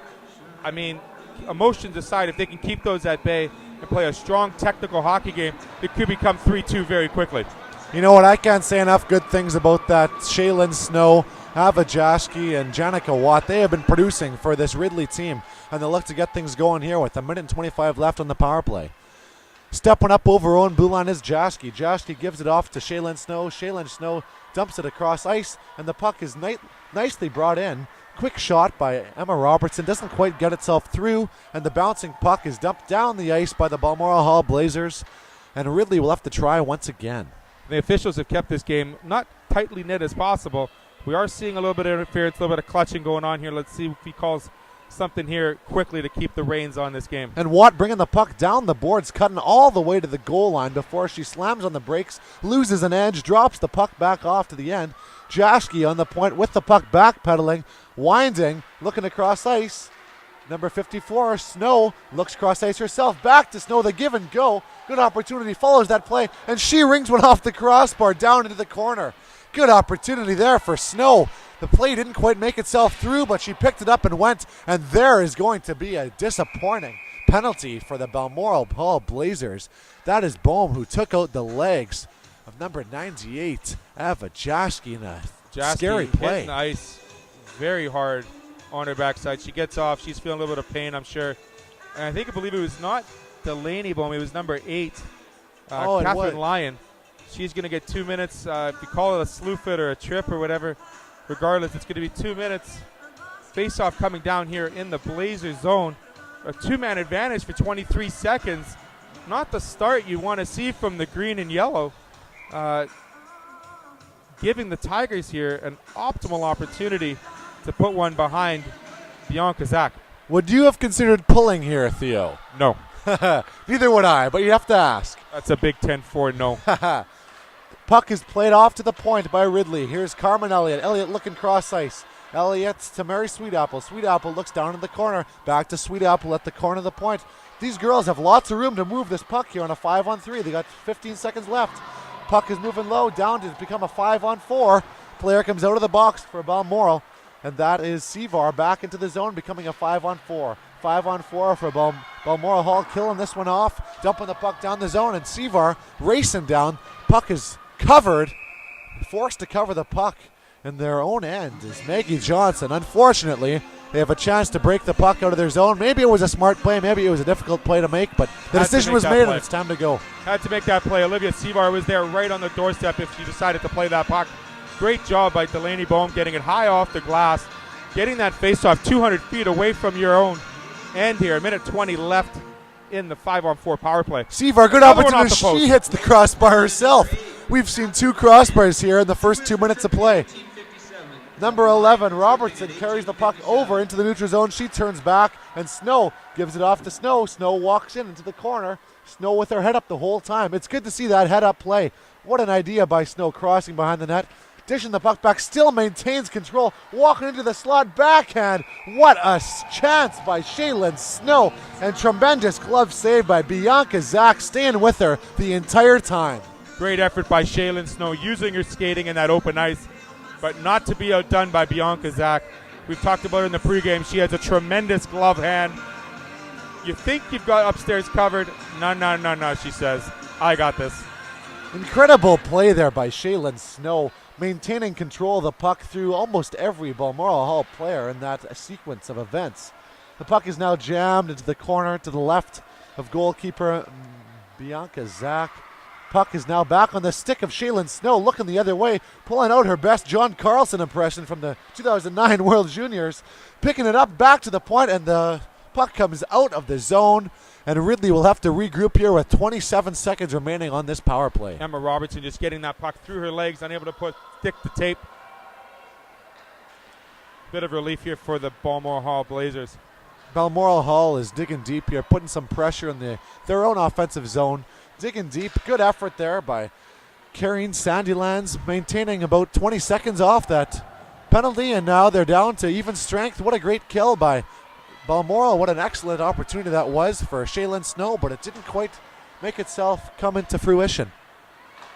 Back to the defenseman here. That's Bassett behind her, dishing off to Thiessen. Thiessen putting it over center, losing control of the puck, and Ray dumps it in for Ridley. Ray chases after that puck. She has her wing partner there. It looks as though it might be Jordan McIsaac looking deep for that puck. She has the keen eye for that puck. Digging again. But Balmoral comes up with it. Delaney Bohm gets over center, dumps it in. She gets off for a quick change. And these girls have a fresh set of legs on the ice with 16 seconds to go in the third period here from BellMTS Iceplex on the Manitoba Sport Network. The puck is dug deep off to the side. We have players battling for it. Loose puck in front of the net. The shot was kind of put on net with the half effort, and you know what? It got itself through. But Balmoral has the chance to regroup. Pulling back into their own end, Miswigan taking a couple strides, deciding to go with it herself, off the boards to herself. Nice idea. Here comes Sydney Shayak with good pressure. Good pressure on number 98, Ava Jaschke, who looks like she's back and fully recovered from that slew foot earlier on in this third period. Turning the puck over, and this is a dangerous opportunity. Number 10, Roberts carrying the puck in. Roberts drips it off back. Sevar looking for that puck. Sevar going down deep into the zone. Sevar loses control, and this is Robertson. Robertson up to number 9. Number 9, Grexton gets over the blue line, decides to wind, put a pass right in front. Oh, great idea, who barrels right through to the Balmoral goaltender, Bianca Zach. We have a little bit of pushing and shoving outside of the crease. Almost as though she forgot to hit the brakes and just went right through to the net with that opportunity. There were no brakes. The brakes were Bianca Zach there. Yeah, the trainer's being called to the ice. Someone looks down. I'm not sure who they're calling for, but a couple players are down on the ice still. Bianca Zach just got train wrecked there by number 4, Carmen Elliott. Carmen Elliott. She's going off for 2 minutes here. Still on the ice is Bianca Zach. She's being attended by the trainer. They're trying to get their backup goaltender ready here. Get some help there. One of the players just went off the ice. We'll see how long this takes here. Great start by the Balmoral Hall Blazers using their speed. It seems like we've got the Tigers crash in the net. Seems like they worked before. We're going to go take a quick break here on the Manitoba Sports Network.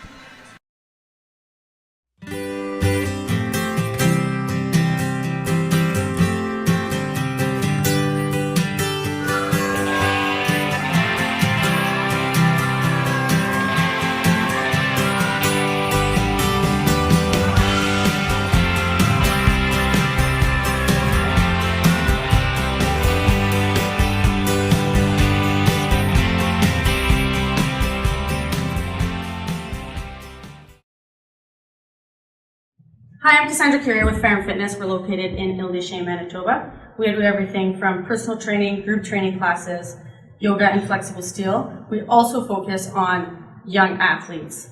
We do not only just the strength and conditioning, but the agility, power, rotational control and strength, and flexibility, stability, and mobility is always super important. You can find us at fairandfitness.ca and come check us out.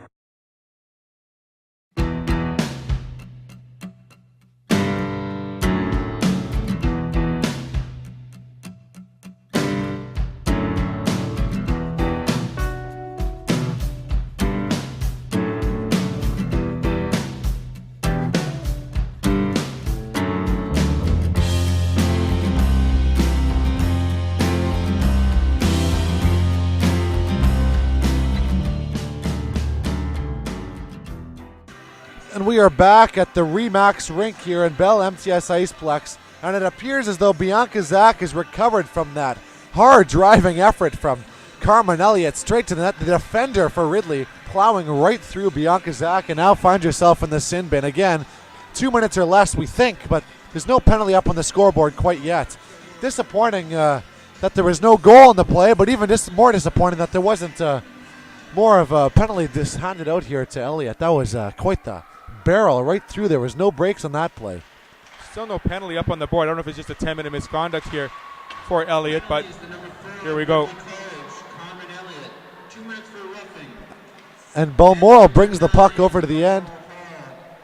The puck is kind of lost in the traffic here, and it appears as though we have Ridley carrying the puck over the far blue line.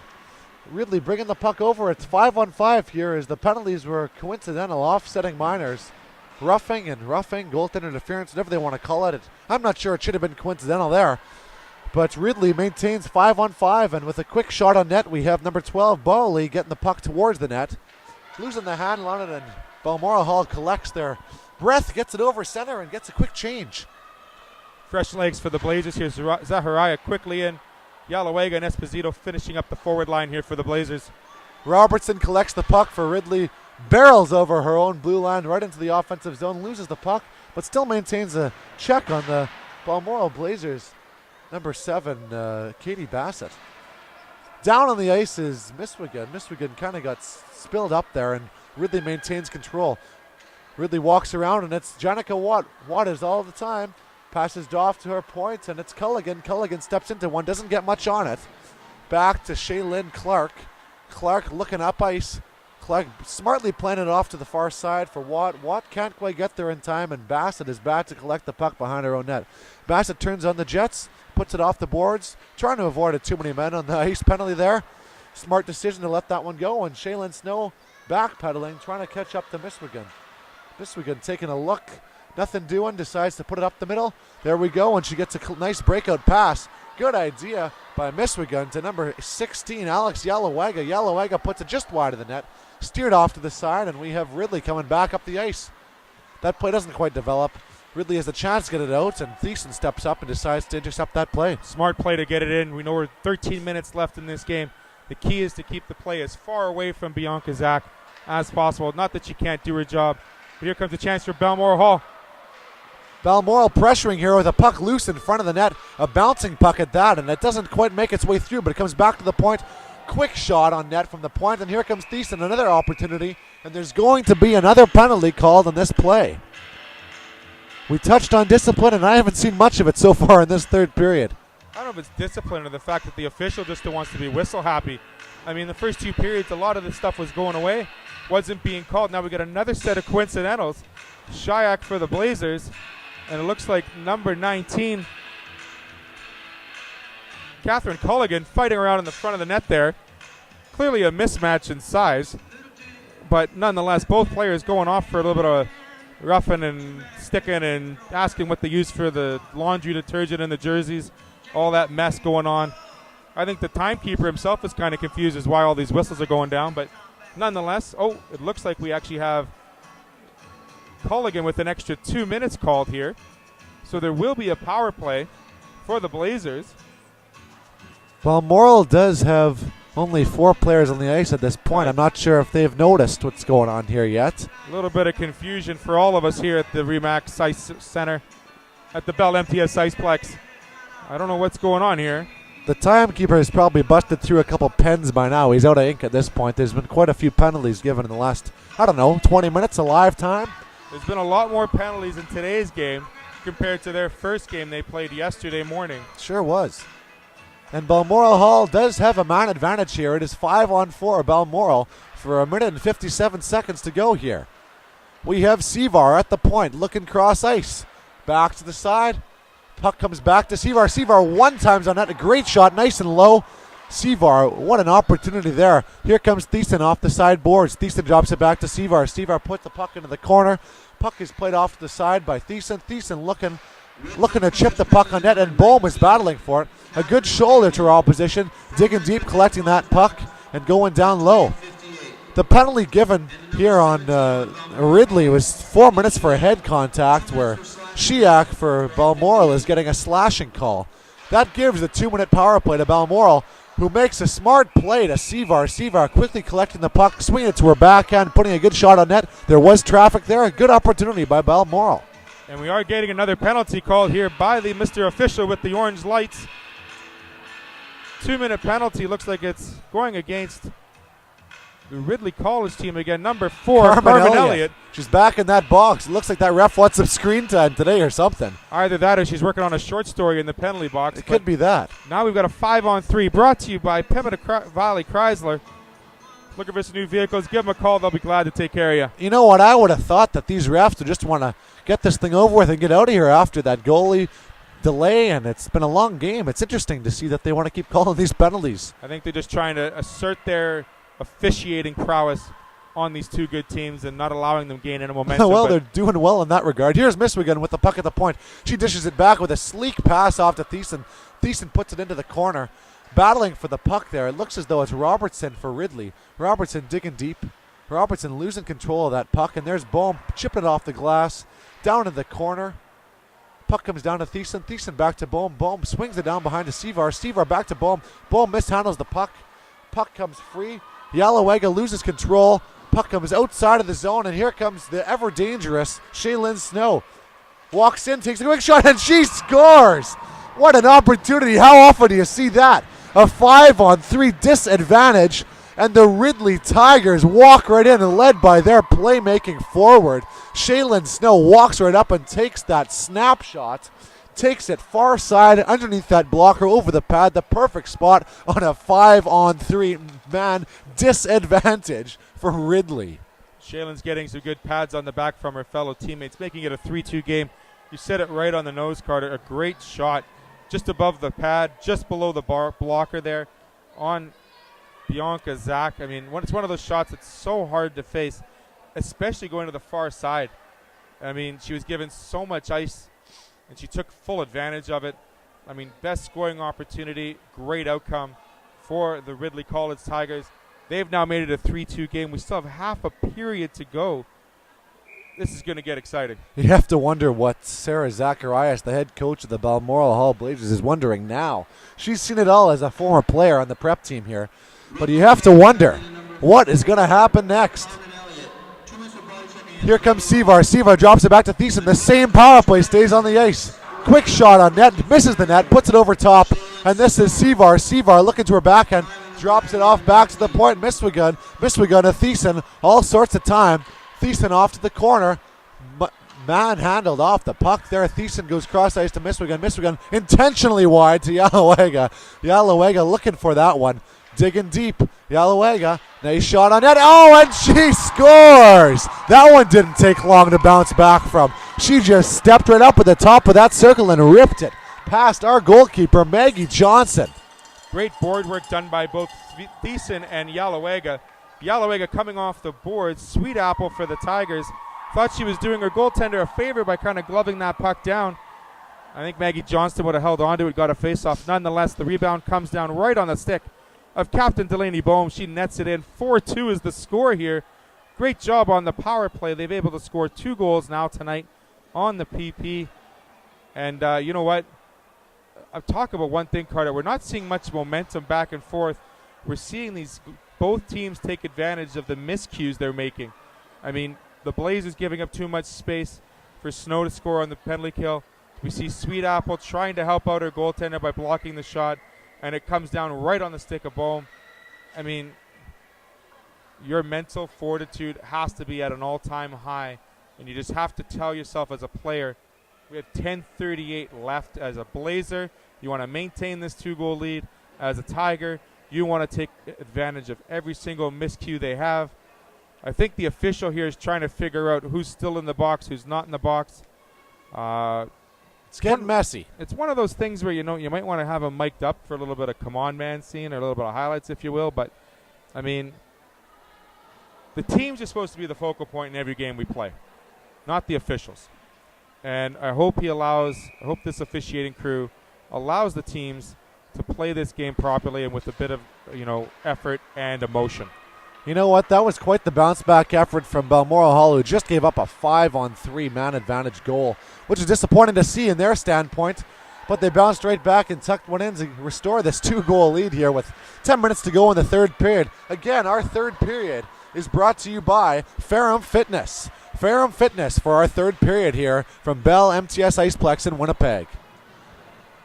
4-2 game with 10 minutes to go, and Ridley has a chance to come back here. The goals have come in spurts today. We've seen 2 in the last minute. We'll see if we can see a third one come up quickly from Ridley. They're due to strike. It's kind of gone back and forth, and they've iced the puck here, and Balmoral Hall will have an opportunity in the offensive zone. They got to change. Fresh set of legs for both teams here. Shifts should be between 30 and 45 seconds, right, Carter? And it sure should be. You know, and especially in a third period like this where speed is on the effort and this, the most important thing, and remaining goal side on your defensive side is probably up there as a 1B for both teams right now. And you just hope that, I'm looking forward to a good finish to this game for whoever wins. Right now we got the Blazers up by 2, and it's looking to end up like a good game. And just like you touched on there, Theo, it's up and down the ice once, get off. 30, 40 seconds max, that's all it takes. Quick shot again by Balmoral Hall off the ensuing faceoff. Didn't miss by much. It might have clipped the crossbar. I wasn't sure. Sanderlands hit the crossbar there, yeah. Another crossbar. Make that 3 crossbars in this third period. Puck comes down by Ridley into the offensive zone. Loses control of that puck, and Balmoral Hall has a chance to break this one out. Looking cross ice is Shayak. Shayak has hit herself a nice game. She stayed kind of off the radar, but she's hit her opportunities. Taking a puck to the net there, dishes the puck just wide. Battling for it again. Shayak maintains control, loses the puck, and Thiessen has to regroup. Thiessen dumps it in. Interesting decision there, but she gets it in and kills off a few more valuable seconds. Line change is happening as well. Delaney Bohm just back on the ice, the captain. Here comes Bohm, picks up the loose puck, looks across ice, loses control of that one. Unfortunately for her, Tegan Ray right there to intercept that one for Ridley. Tegan Ray drops it back off Sweet Apple with that puck. Sweet Apple banks it off her own boards, collects it, loses control, and now again, this is Sevar walking through everybody for Balmoral. Puck comes down to the corner, a bit of a battle once again. We've seen these players take a physical effort into this game. Puck goes cross ice. We get a quick shot on net, deflection by Sevar, who seems to be everywhere today. She's in front of the net screening, she's battling, she knows what's up. Quick shot on net, puck comes down loose. Mary, Sweet Apple, little chip play off the boards. Interesting idea there again by Ray. Ray has hit herself an interesting shift. Thiessen collects the puck, walks into the zone, decides to drop it back. Good idea to Bohm. Bohm, the captain, dishes it off ice. And here comes Ridley. Ridley breaking up ice. It is Abby Grexton. Chips it past the defender. Grexton into the offensive zone corner. Battling behind the net, centers the puck, loses control. And Balmoral Hall gladly accepts that dish. Puts it through the legs of defenseman Robertson. Here comes Lyon. Lyon walking in deep right into the breadbasket of Maggie Johnson, who calmly collects that one, drops onto her knees, and gets a quick whistle here. Easy save for the Ridley College netminder there. Like you mentioned, Olivia Sevar all over the ice. I mean, the one thing she could have done that would have been made this game a 5-2. Delaney Bohm was on the backside wide open. Just had to make that pass across the net, and it would have been 5-2. And I think she just missed that one there. It's nice to say we do have eyes in the back of our head, but not at all times. And there's Miswigan dumping the puck in, and Ridley has an opportunity to pull that one back out. Miswigan using that nice speed that she possesses every time. Collects that puck, walks in, chips it off the boards, but here's Ridley breaking up the other way. Ridley walking in over the blue line. Chipped the puck on net. Audra Van Robies, the captain, digging in deep. Van Robies pushes the puck ahead. Bowley is in pursuit of that one. Bowley goes deep. Looking off the boards. Van Robies chips it back in. Goes off for a change, and Balmoral has a chance to collect their breath. Balmoral chips the puck off the boards. Losing control here. Right across in front of Shaylin Snow, who tucks it backhand, loses control. What a good effort and net there by Bianca Zak. A quick poke. She missed it, but got her glove on top of that one. You thought she might have been out of it after this contact, but no, she's bounced back tremendously, stopping that. It's always, always dangerous. Shaylin Snow. Snow went forehand to backhand there. Thought there was some root on the ice. Bianca Zak strong on the ice, puts the pad down, keeps the rebound in front. 7-11 left in the third period here. Shots are 27-26 for the Blazers. We're back to the action here. You know what? I'm loving this here. This is a back and forth game. We got country tunes going. We got goals, and we have some more penalties as it looks right now. We have call on the ice. The ref put his hand up. It looks like a tripping call coming up. Balmoral is off to the box once again. And this is going to be a very, very big power play for the Ridley College Tigers. A.J. Roberts, 2-minute penalty here on tripping. I mean, it was just a fight for a puck and a tangle up with the stick. I don't think it was, intentional, but nonetheless, it still is a penalty here. Ridley on the power play. Here's Mary Sweetapple. Lots of time. Looks across. Some nice sauce. Almost too much sauce for Shaylin Snow. Get some gravy on that one. She just dished her off over the stick of Shaylin Snow. Puts that one on the ice back to her partner. Watt looks across ice. Here's Carmen Elliott. Carmen Elliott tips it around deep. Elliott battling down low, gives it off to Snow. Snow with those strong legs protecting that puck. Wrapping around the back end boards by that nice Boston Pizza graphic. Puts it on net. Good shot. Nice save. Good opportunity for a whistle and get those penalty killers some fresh legs out there. Absolutely. Like 35 seconds into this penalty kill. Brought to you by Speedy Autoglass, Somerset, and Winkler. Keeping those shots to the outside. I mean, Snow is definitely one of those players you have to watch where she's on the ice. And captain number 15, Audrey Vanderboys, she is looking to be in that high slot once she wins this faceoff. Yeah, I'd watch out for that big shot from Avajashki on the points. You got Watt, you got Van Robies, you got Snow. You got all sorts of dangerous weapons out there. Here comes Snow, collects the puck in the neutral zone. She steps over the blue line, decides to drop it off, drops it back to her captain, rips it on net, goes for that rebound. You know what? I like that play. She dropped it off. Her captain took that shot, Van Robies, and you know what she did? She went hard to the net for that rebound. It wasn't a turn away and skate off to the bench. It's go for that second opportunity. I love that. And you know what? It's a great play as well, Carter, because you're pushing the defense back and then you're allowing that third trailer more room to walk into a great shot. Great job by Zach holding that rebound. A little bit of a scramble draw. Good up. Good to put that hand up there by Robertson, putting the puck, keeping it inside the zone. That one sneaks right past Bianca. Zach and net pushes it off to the corner. Shaylin Snow picks it up, looks across back to her defense partner at the point. Shot comes through, it's loose, and they're jamming it. The puck came loose. It was a quick whistle, but there were 3 or 4 Ridley sticks on it right away. Good idea getting that traffic to the net and going for those rebounds once again. We know what their coach is talking about. It's not like their coach is new to this either. Former Olympian with Team Canada. It's good to see that. Benoit Wark on that bench behind the Ridley Tigers. Good idea getting her players off to the front of the net. Puck is one deep into the offensive zone. Joshie has trouble stopping the puck at the point. Looks off to her partner Robertson, shoos her off, puts it up ice, dumps it in, and we got Ridley players chasing. Wasn't quite over center ice, and that's going to be an icing call. Unfortunate play there by Joshie. Yep, just needed a couple extra steps to get to that red line. It was a great job by the Blazers Lion to cut off the D-to-D pass and force Joshie to make a circle towards the close boards here. Just didn't gain the red line to face off that icing. 200 feet away from your net, probably the best place to have a face-off here with 37 left in the penalty Seavar kill. and Bowley do battle here as centermen for this offensive zone face-off for Balmoral Hall on the penalty kill, but they lose the puck, and again, it's no one but Shaylin Snow walking up into the zone, off the ice. Again, a bit too much sauce on that one. Just gets over her captain's stick, mishandles the puck, and it comes out of the offensive zone. Time to regroup once again with 5 minutes left in this third period. We have Culligan stepping in, the defender over the blue line. Calmly decides to chip it in. Balmoral picks it up, tries to ice the puck, chipped off. The Ridley players skate and goes into the netting for a whistle.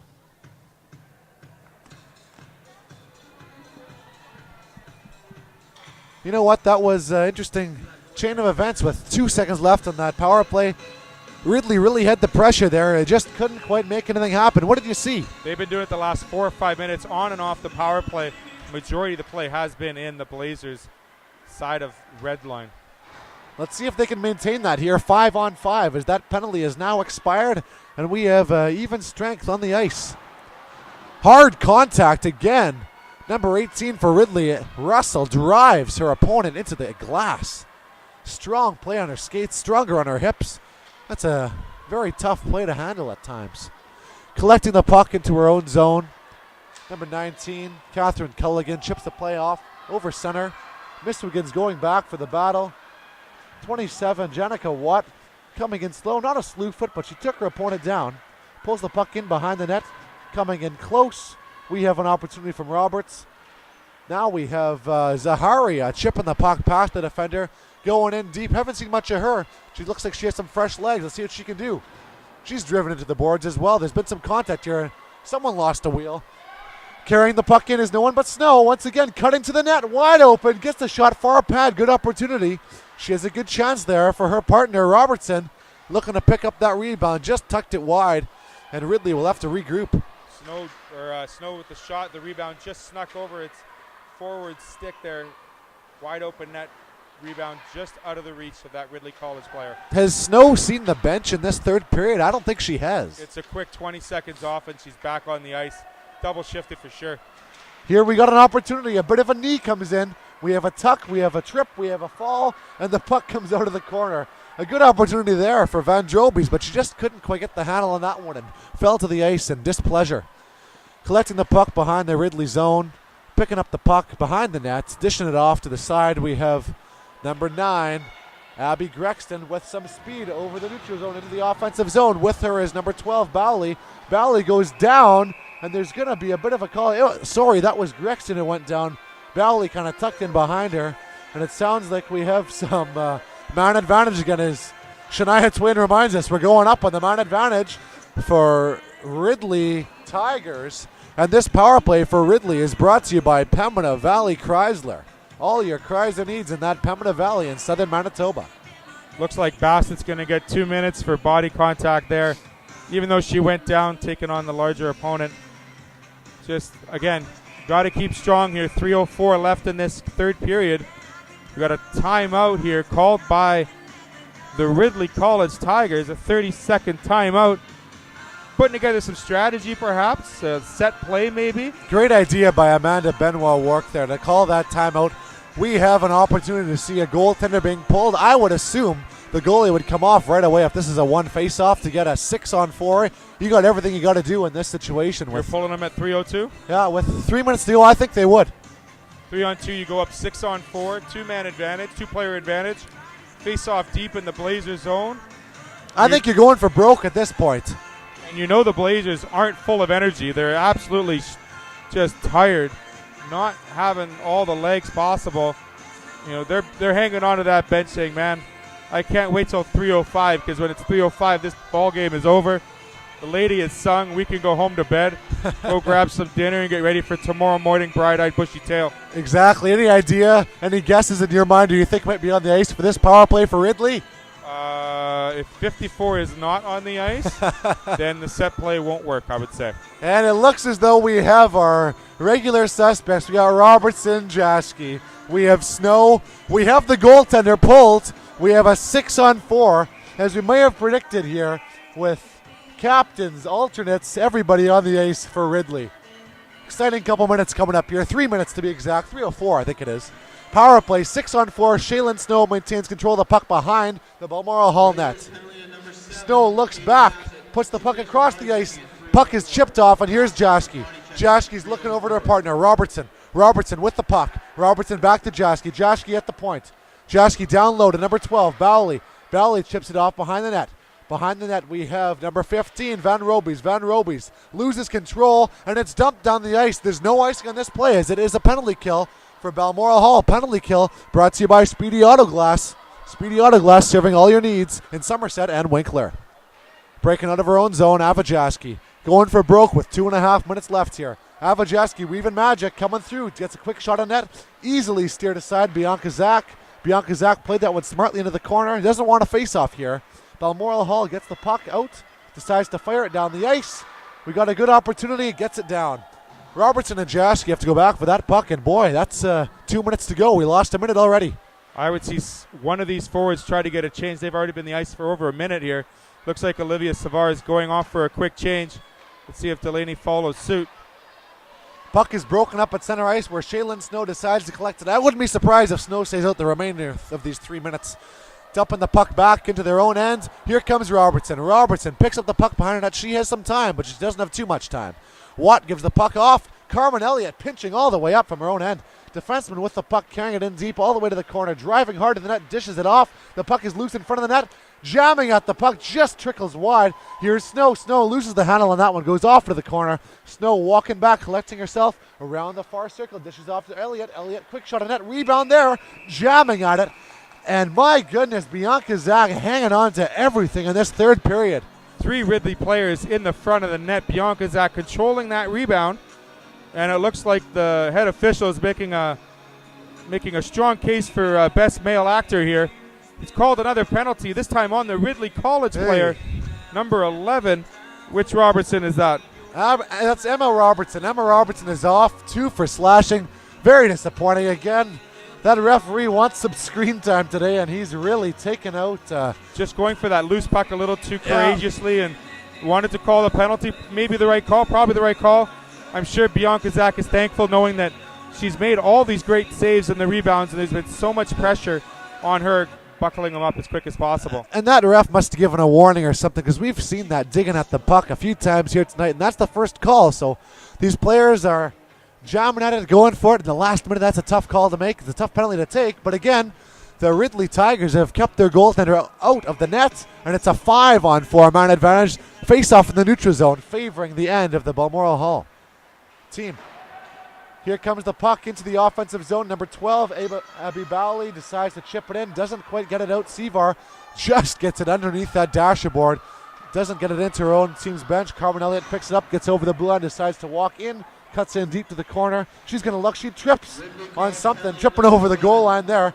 Loses control of the puck, and Sevar gets muscled off that puck, taking a step up into that play. Sweet Apple chipping it in, not quite hard enough. And these Ridley Tigers are running out of time with 40 seconds to go in this third period. Third period, we have Delaney Bohms losing the puck, and our captain for the number 15 on the Ridley Tigers, Audra Van Roby's a quick shot on net from the ringette line, and nothing doing there. Bianca Zach saw that all the way, able to control that high shot with the glove and the blocker here. 37.5 to go. It may look like it's a non-man advantage. You have to remember the Ridley College net is empty. 5-on-5, 5 skaters on 5. Face-off is won by Ridley once again. Good job in the center circle right there by Ridley the last couple minutes. Puck is down into the corner. Shaylin Snow giving all she's got. Shaylin Snow with the puck, walking off the half wall. Steps into the neutrals, right off into the middle of the zone. Losing control of the puck. Ridley maintains possession. 20 seconds to go. Down to 15 here. Giving it all they got, the Ridley Tigers. Puck is being jammed to the boards by Balmoral, and the ref finally blows this one down, as the puck ain't going anywhere right now. Yeah, there were 2 players down, like on their knees.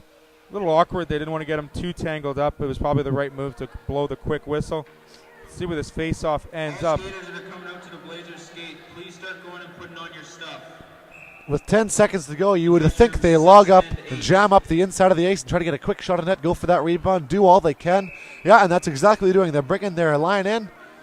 Shaylin Snow's been waved, taking too long to get this lined up. But we have Grexton ready to take that draw. Jams it on net. The puck squirts into the corner, and Balmoral's going to jam it against the boards. Running out of time. 5 seconds to go here. One last opportunity for a shot on net.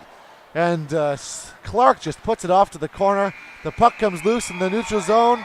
And that is it, folks. Our game is over. A 4-2 victory for Balmoral Hall Blazers at home. Good effort bouncing back. Way to step up and recover after that quick 3-2 goal to make it a 4-2 game. And they never held off. No problem after that. They held off their opponent, the Ridley Tigers, and it's now a 4-2 game. This one's in the books. How do you say that one went over there, Theo? You know what? I will say that these teams left everything out on the ice tonight. You have to commend both squads here for the great sportsmanship, the play, the excellence, and effort on every single facet of the game. I know we talked a lot about the penalties. We tried to keep them in range, within reason. Obviously, the smart ones and the right ones were called. And at the end of the day, even though they were outshot 33-27, the Balmoral Hall Blazers took advantage early in the first 5 minutes, netting 2 quick goals, and they were able to maintain that lead throughout the entire game. I mean, great job by the team in green. They did a very good job. As for Ridley College, there was no quit in their skates at all. They moved the puck extremely well. They fought to the final whistle. They pulled their goalie for the last 3 minutes, which was kind of surprising, trying to get that illustrious third goal to make it a 1-goal game. Look forward to seeing these teams playing one more time tomorrow morning here at the BellMTS Iceplex. You know, what a homecoming it was for this Balmoral Hall Blazers team. They really stepped up and took advantage of the opportunity given to them. A big game for both teams. Balmoral Hall comes out on top, and they're back off to their special dressing room here at the BellMTS Iceplex. We will have a few commercials on our way, and we'll be back with some post-game interviews with the Manitoba Sports Network here at the BellMTS Iceplex in Winnipeg, Manitoba. Hi, I'm Rick Funk from Funk's Toyota. Our family has been in the automotive business for over 45 years. That's 45 plus years of looking after customers. We have a top worldwide recognized product that we are proud to be a partner with Toyota Canada. Every new and used vehicle is negotiable when it comes to purchasing your vehicle here at Funk's Toyota. Our staff of many years is very knowledgeable and will help you, not force you with your buying decision. There are no hidden fees and no pressure tactics.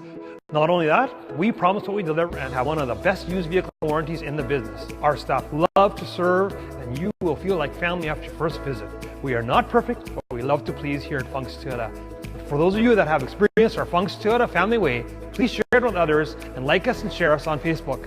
We are proud to be a sponsor of the Manitoba Amateur Sports. Visit us online at www.funks.toyota.ca. SAR Sport and Recreation in Steinbach. We're the Husqvarna motorcycle, Polaris ORV, and Polaris slingshot dealer. Along with full sales of new and used, we offer service, parts, and sales for everything. Come and see us in Steinbach.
Hi, I'm Melanie from Melanie Bond and Athletic Therapy. I deal with rehab here, and one of the treatments that I use is massage, some mobilizations, and there are many other techniques that I take care of to help heal injuries. I treat sports injuries, workplace injuries, motor vehicle accident injuries, and I direct bill to MPI, WCB, and other third-party insurers. Thank you. Come see us.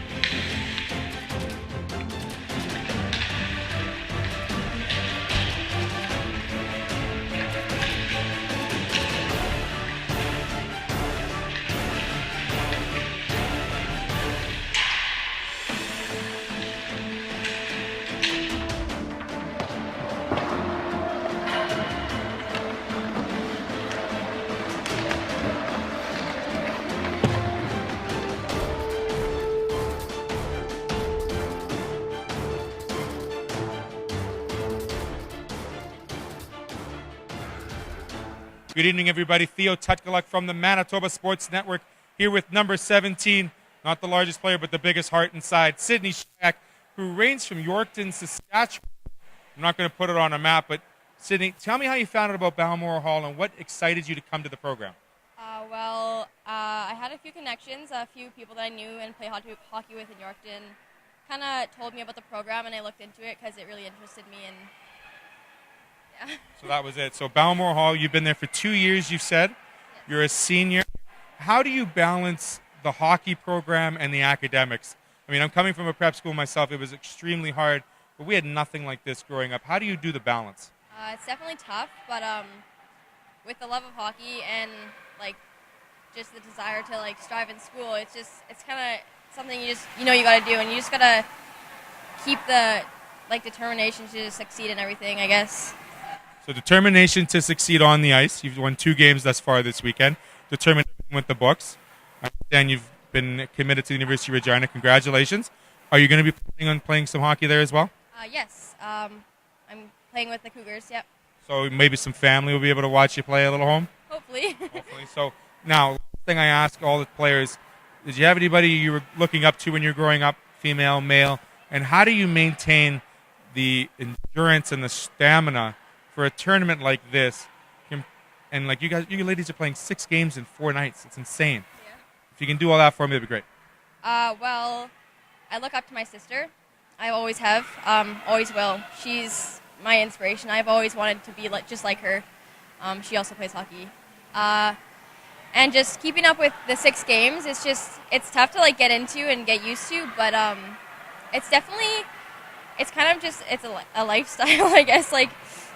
Training off ice is a huge part of it, and Trainer Dar really helps us with that for sure. So she keeps the multivitamins ready. She keeps the ice packs on ice, the hot packs on hot. She tells you what to eat, when to get to sleep, and all that. Back home, anybody you want to say hi to that might be watching? My best friend, Emily.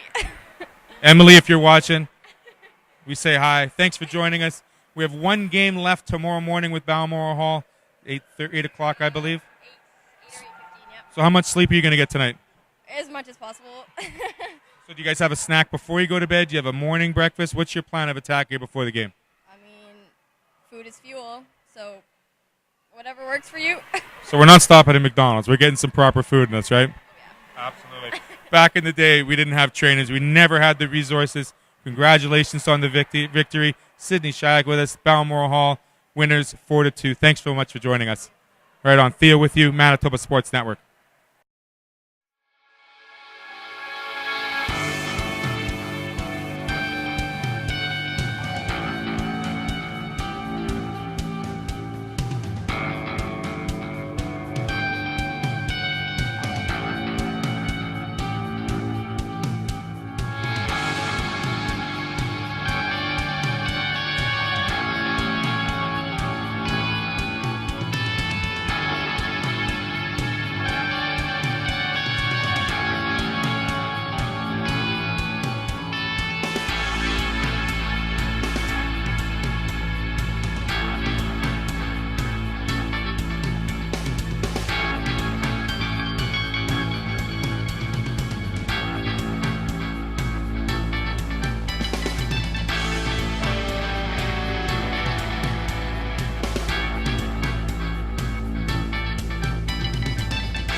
Carter Brooks here with the Manitoba Sporting Network at the BellMTS Iceplex, and I am joined here with Shaylin Snow of the Ridley College Tigers. They fell in defeat here 4-2 to the Balmoral Hall Blazers today, but Shaylin put together quite an effort. Can you tell me a little bit about this weekend of activity and what you saw out of this great opportunity to play for your team, representing your team here in Winnipeg? You know, it's a great opportunity to be on this team and have this opportunity. You know, especially as a returning player and being a leader. Our team's younger, we're mostly grade 9s and 10s, but right now we're moving in the right direction, and I think by the end of the year, I know by the end of the year we're going to do really well. Last year we didn't end up winning a game until after Christmas, and we did very well. So looking back at today's game, we saw you on the ice for quite a big portion of time there at the end of the game as well throughout. You were really controlling the play for your Tiger teammates. What do you bring forth every day? Is it a grinding effort digging for that puck, or is it more of the offensive that we saw today? You know, Honestly, I feel like it's both. I'm both really well offensively. I get points for my team, as well as setting up other players, and I work my butt off to get the opportunities. I'm sure when you say work your butt off, it doesn't just come on the ice. What is the off season? What is off ice training? What does all that look like for you as a hockey player? In the summer, I'm up every morning for 2 hours in the gym doing weights and cardio. Now during the in season, we practice three to four times a week, and even before morning workouts or morning practices, I'm up at 6:30 in the morning doing cardio. Sounds like quite the rigorous schedule for you. As you get back to your hometown now, you call it your hometown now. Where are you from originally? Myself, I'm from Bay Roberts, Newfoundland.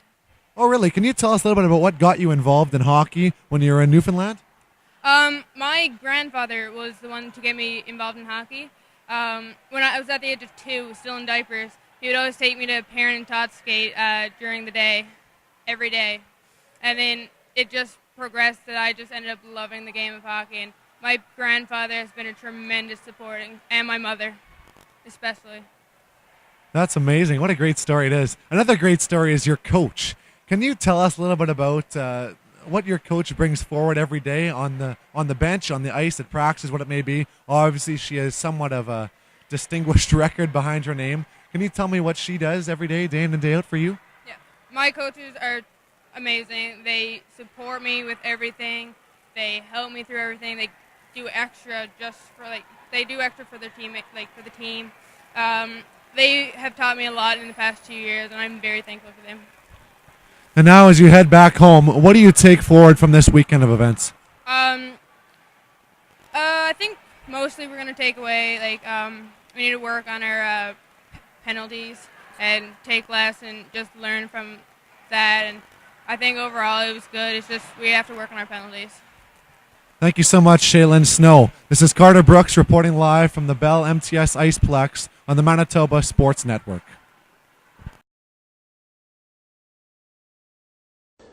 SAR Sport and Recreation in Steinbach.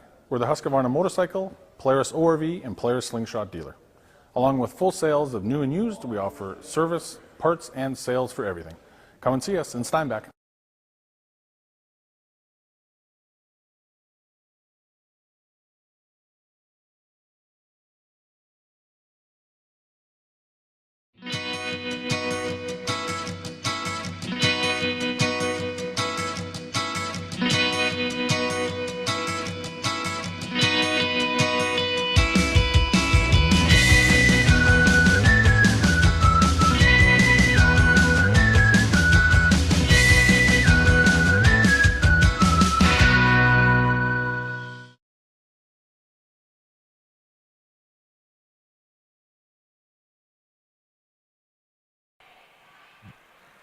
Theo Tutkaluk here again with you, Manitoba Sports Network. We have Amanda Benoit-Rourke, the brain behind the bench for the Ridley College Tigers. Tell me, Amanda, how do you keep these players mentally tough and physically strong enough to play 5 games in almost 3 days? Yeah, that's a great question, Theo. It's a tough job. I guess the good thing is that the kids are young and they bounce back a lot quicker than some of us older bodies do. But it is a mental game after you play for the first 2 or 3. The 4th and 5th one are definitely mental. We encourage our kids to move the puck and get into good areas so that they're not working as hard to get back and things like that. So it's tough, but they train for this. This is what they prepare for. This is what they love to do. Absolutely, and we saw a little bit of that at the end of the second period, a little bit of confusion by both teams. Certainly we'll take that up to the fact that they've played all these games so long. Tell me, Amanda, your role with Ridley College and how it benefits this senior women's team, or this first team that they're called, into making their next step potentially into university and collegiate hockey. Right. So my job at Ridley College is kind of twofold. I teach in the classroom, mostly phys ed classes, usually the grade 9 or 10 level, and then I get to spend the rest of my time coaching hockey. So I spend a lot of time, prepping practice, prepping the girls for the next level, talking to a lot of coaches, recruiting, things like that. So my job is kind of twofold. I get to be at the rink every day. I get to be around the kids that are fantastic. And I get the best of both worlds, I guess, is I get to get in the classroom as well and meet some other kids. So it's kind of neat. So you get to keep an eye on their education and their academic responsibilities, which is first and foremost, as mentioned. Now, obviously, you've got a bit of a history, especially with Hockey Canada, being a former player with Team Canada back in the day. Do the players love to hear the stories you tell, or do you tell the stories? Or is it more about the responsibility and the examples you give from your previous play, and how does it relate to the current play they have in today's game? You know what? I'm not one to talk about the past a lot. So I'm kind of the coach that doesn't talk a lot about Hockey Canada. And sometimes actually there's kids on my own team that don't even know that I played for Hockey Canada, or sometimes they don't even know that I coach there now. So I try to keep that as separate as I can. I do draw on the experiences from that for sure. There are a few stories that float around here and there, but I'm kind of a humble kid that still, is pretty thankful for my opportunity and kind of hold some of that stuff back. Speaking of opportunity, there's so many of these kids now that are 16, 17, 18 years old. How is it and why? And it's so hard for them to make a decision to make it to the next level.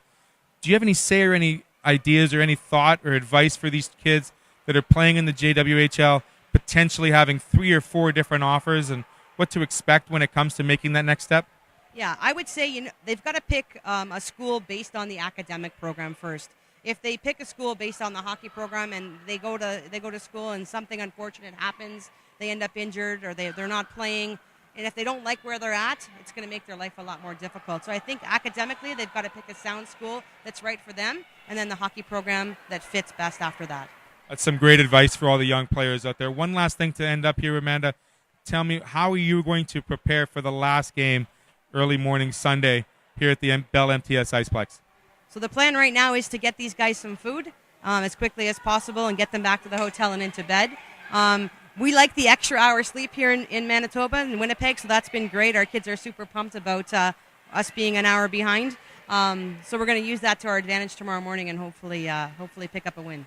Well, Amanda, thank you much for the time. Great job with the players and some great advice for the youngsters at home. Really appreciate it. Thank you very much. Theo Tutkaluk with you, Manitoba Sports Network. We're back live tomorrow morning, 8:30. All 4 teams in action. Have a great night. Get some sleep. Grab me a coffee if you can. We'll talk to you soon.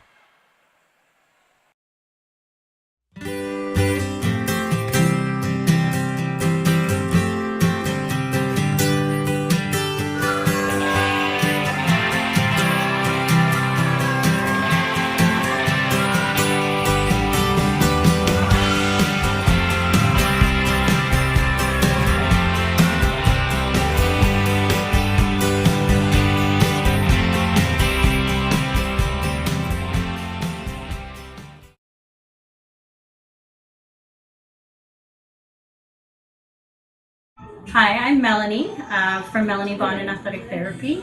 I deal with rehab here, and one of the treatments that I use is massage, some mobilizations, and there are many other techniques that I take care of to help heal injuries. I treat sports injuries, workplace injuries, motor vehicle accident injuries, and I direct bill to MPI, WCB, and other third-party insurers. Thank you. Come see us.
Hi, I'm Cassandra Curia with Fair & Fitness. We're located in Ridley, Manitoba. We do everything from personal training, group training classes, yoga and flexible steel. We also focus on young athletes. We do not only just the strength and conditioning, but the agility, power, rotational control and strength, and flexibility, stability, and mobility is always super important. You can find us at fairandfitness.ca and come check us out.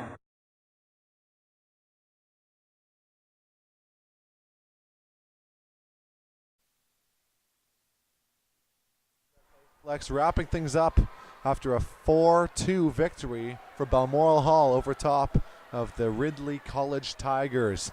Quite the interesting game we saw today, back and forth action. Again, we saw some power play goals. We saw all sorts of penalties, especially in that third period.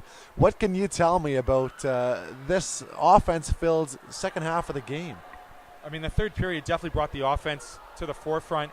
A lot of miscues by both teams opening up the ice. We saw the shorthanded goal by number 54, Shaylin Snow, making it a one-goal game at 3-2. But then you saw how quickly the Blazers were able to take advantage on the power play, netting their second power play goal, again, through another miscue between Sweet Apple and the netminder, Johnston. Rebound, or the puck just laying there right on Bohm's stick, and she just shoveled it in for the fourth. And then after that, you saw a little bit of, you saw some chances. You saw the great play by Bianca Zak controlling the rebounds and covering up quickly. But then you also saw how each team played to their strengths, knowing, okay, I can't do this wrong, but I know I'm doing this right. And we saw how the Blazers were able to use their speed. We saw how most of the play was being carried by Shaylin Snow. And I mean, talk about a player that loves to be at the forefront. Just unfortunate the rest of the Tigers didn't join her in the play, didn't join her in the fun, and more importantly, just weren't ready for those passes that she was dishing out. There were a couple of lost pucks there in the front of the net, and Bianca Zak was able to steer those aside. A couple of rebounds jumping over the sticks of those players. Regardless, we got a 4-2 game, 4-2 final, and now both of these teams can try to get some rest, some food, some nutrition, be ready to play again tomorrow morning at 8 o'clock. And you know what? These teams are both taking things forward from this game. There's some good, there's some bad, there's some ugly. We saw all sorts of penalties again. That's something to work on from both teams. The discipline, maybe some should have been penalties, some shouldn't have been penalties. The reffing, yeah. Sometimes you get calls you like, sometimes you get calls you don't like. You just got to deal with the hand that you're dealt again. But coming forward out of this game, what does Balmoral Hall do to build off the momentum gained here today? Well, they know they've played the opponent again in Chicago tomorrow morning. And they've played them again. They played them this morning as well and had a 1-0 game. So the strengths for them is allowing their skates to be used effectively. Find the open ice.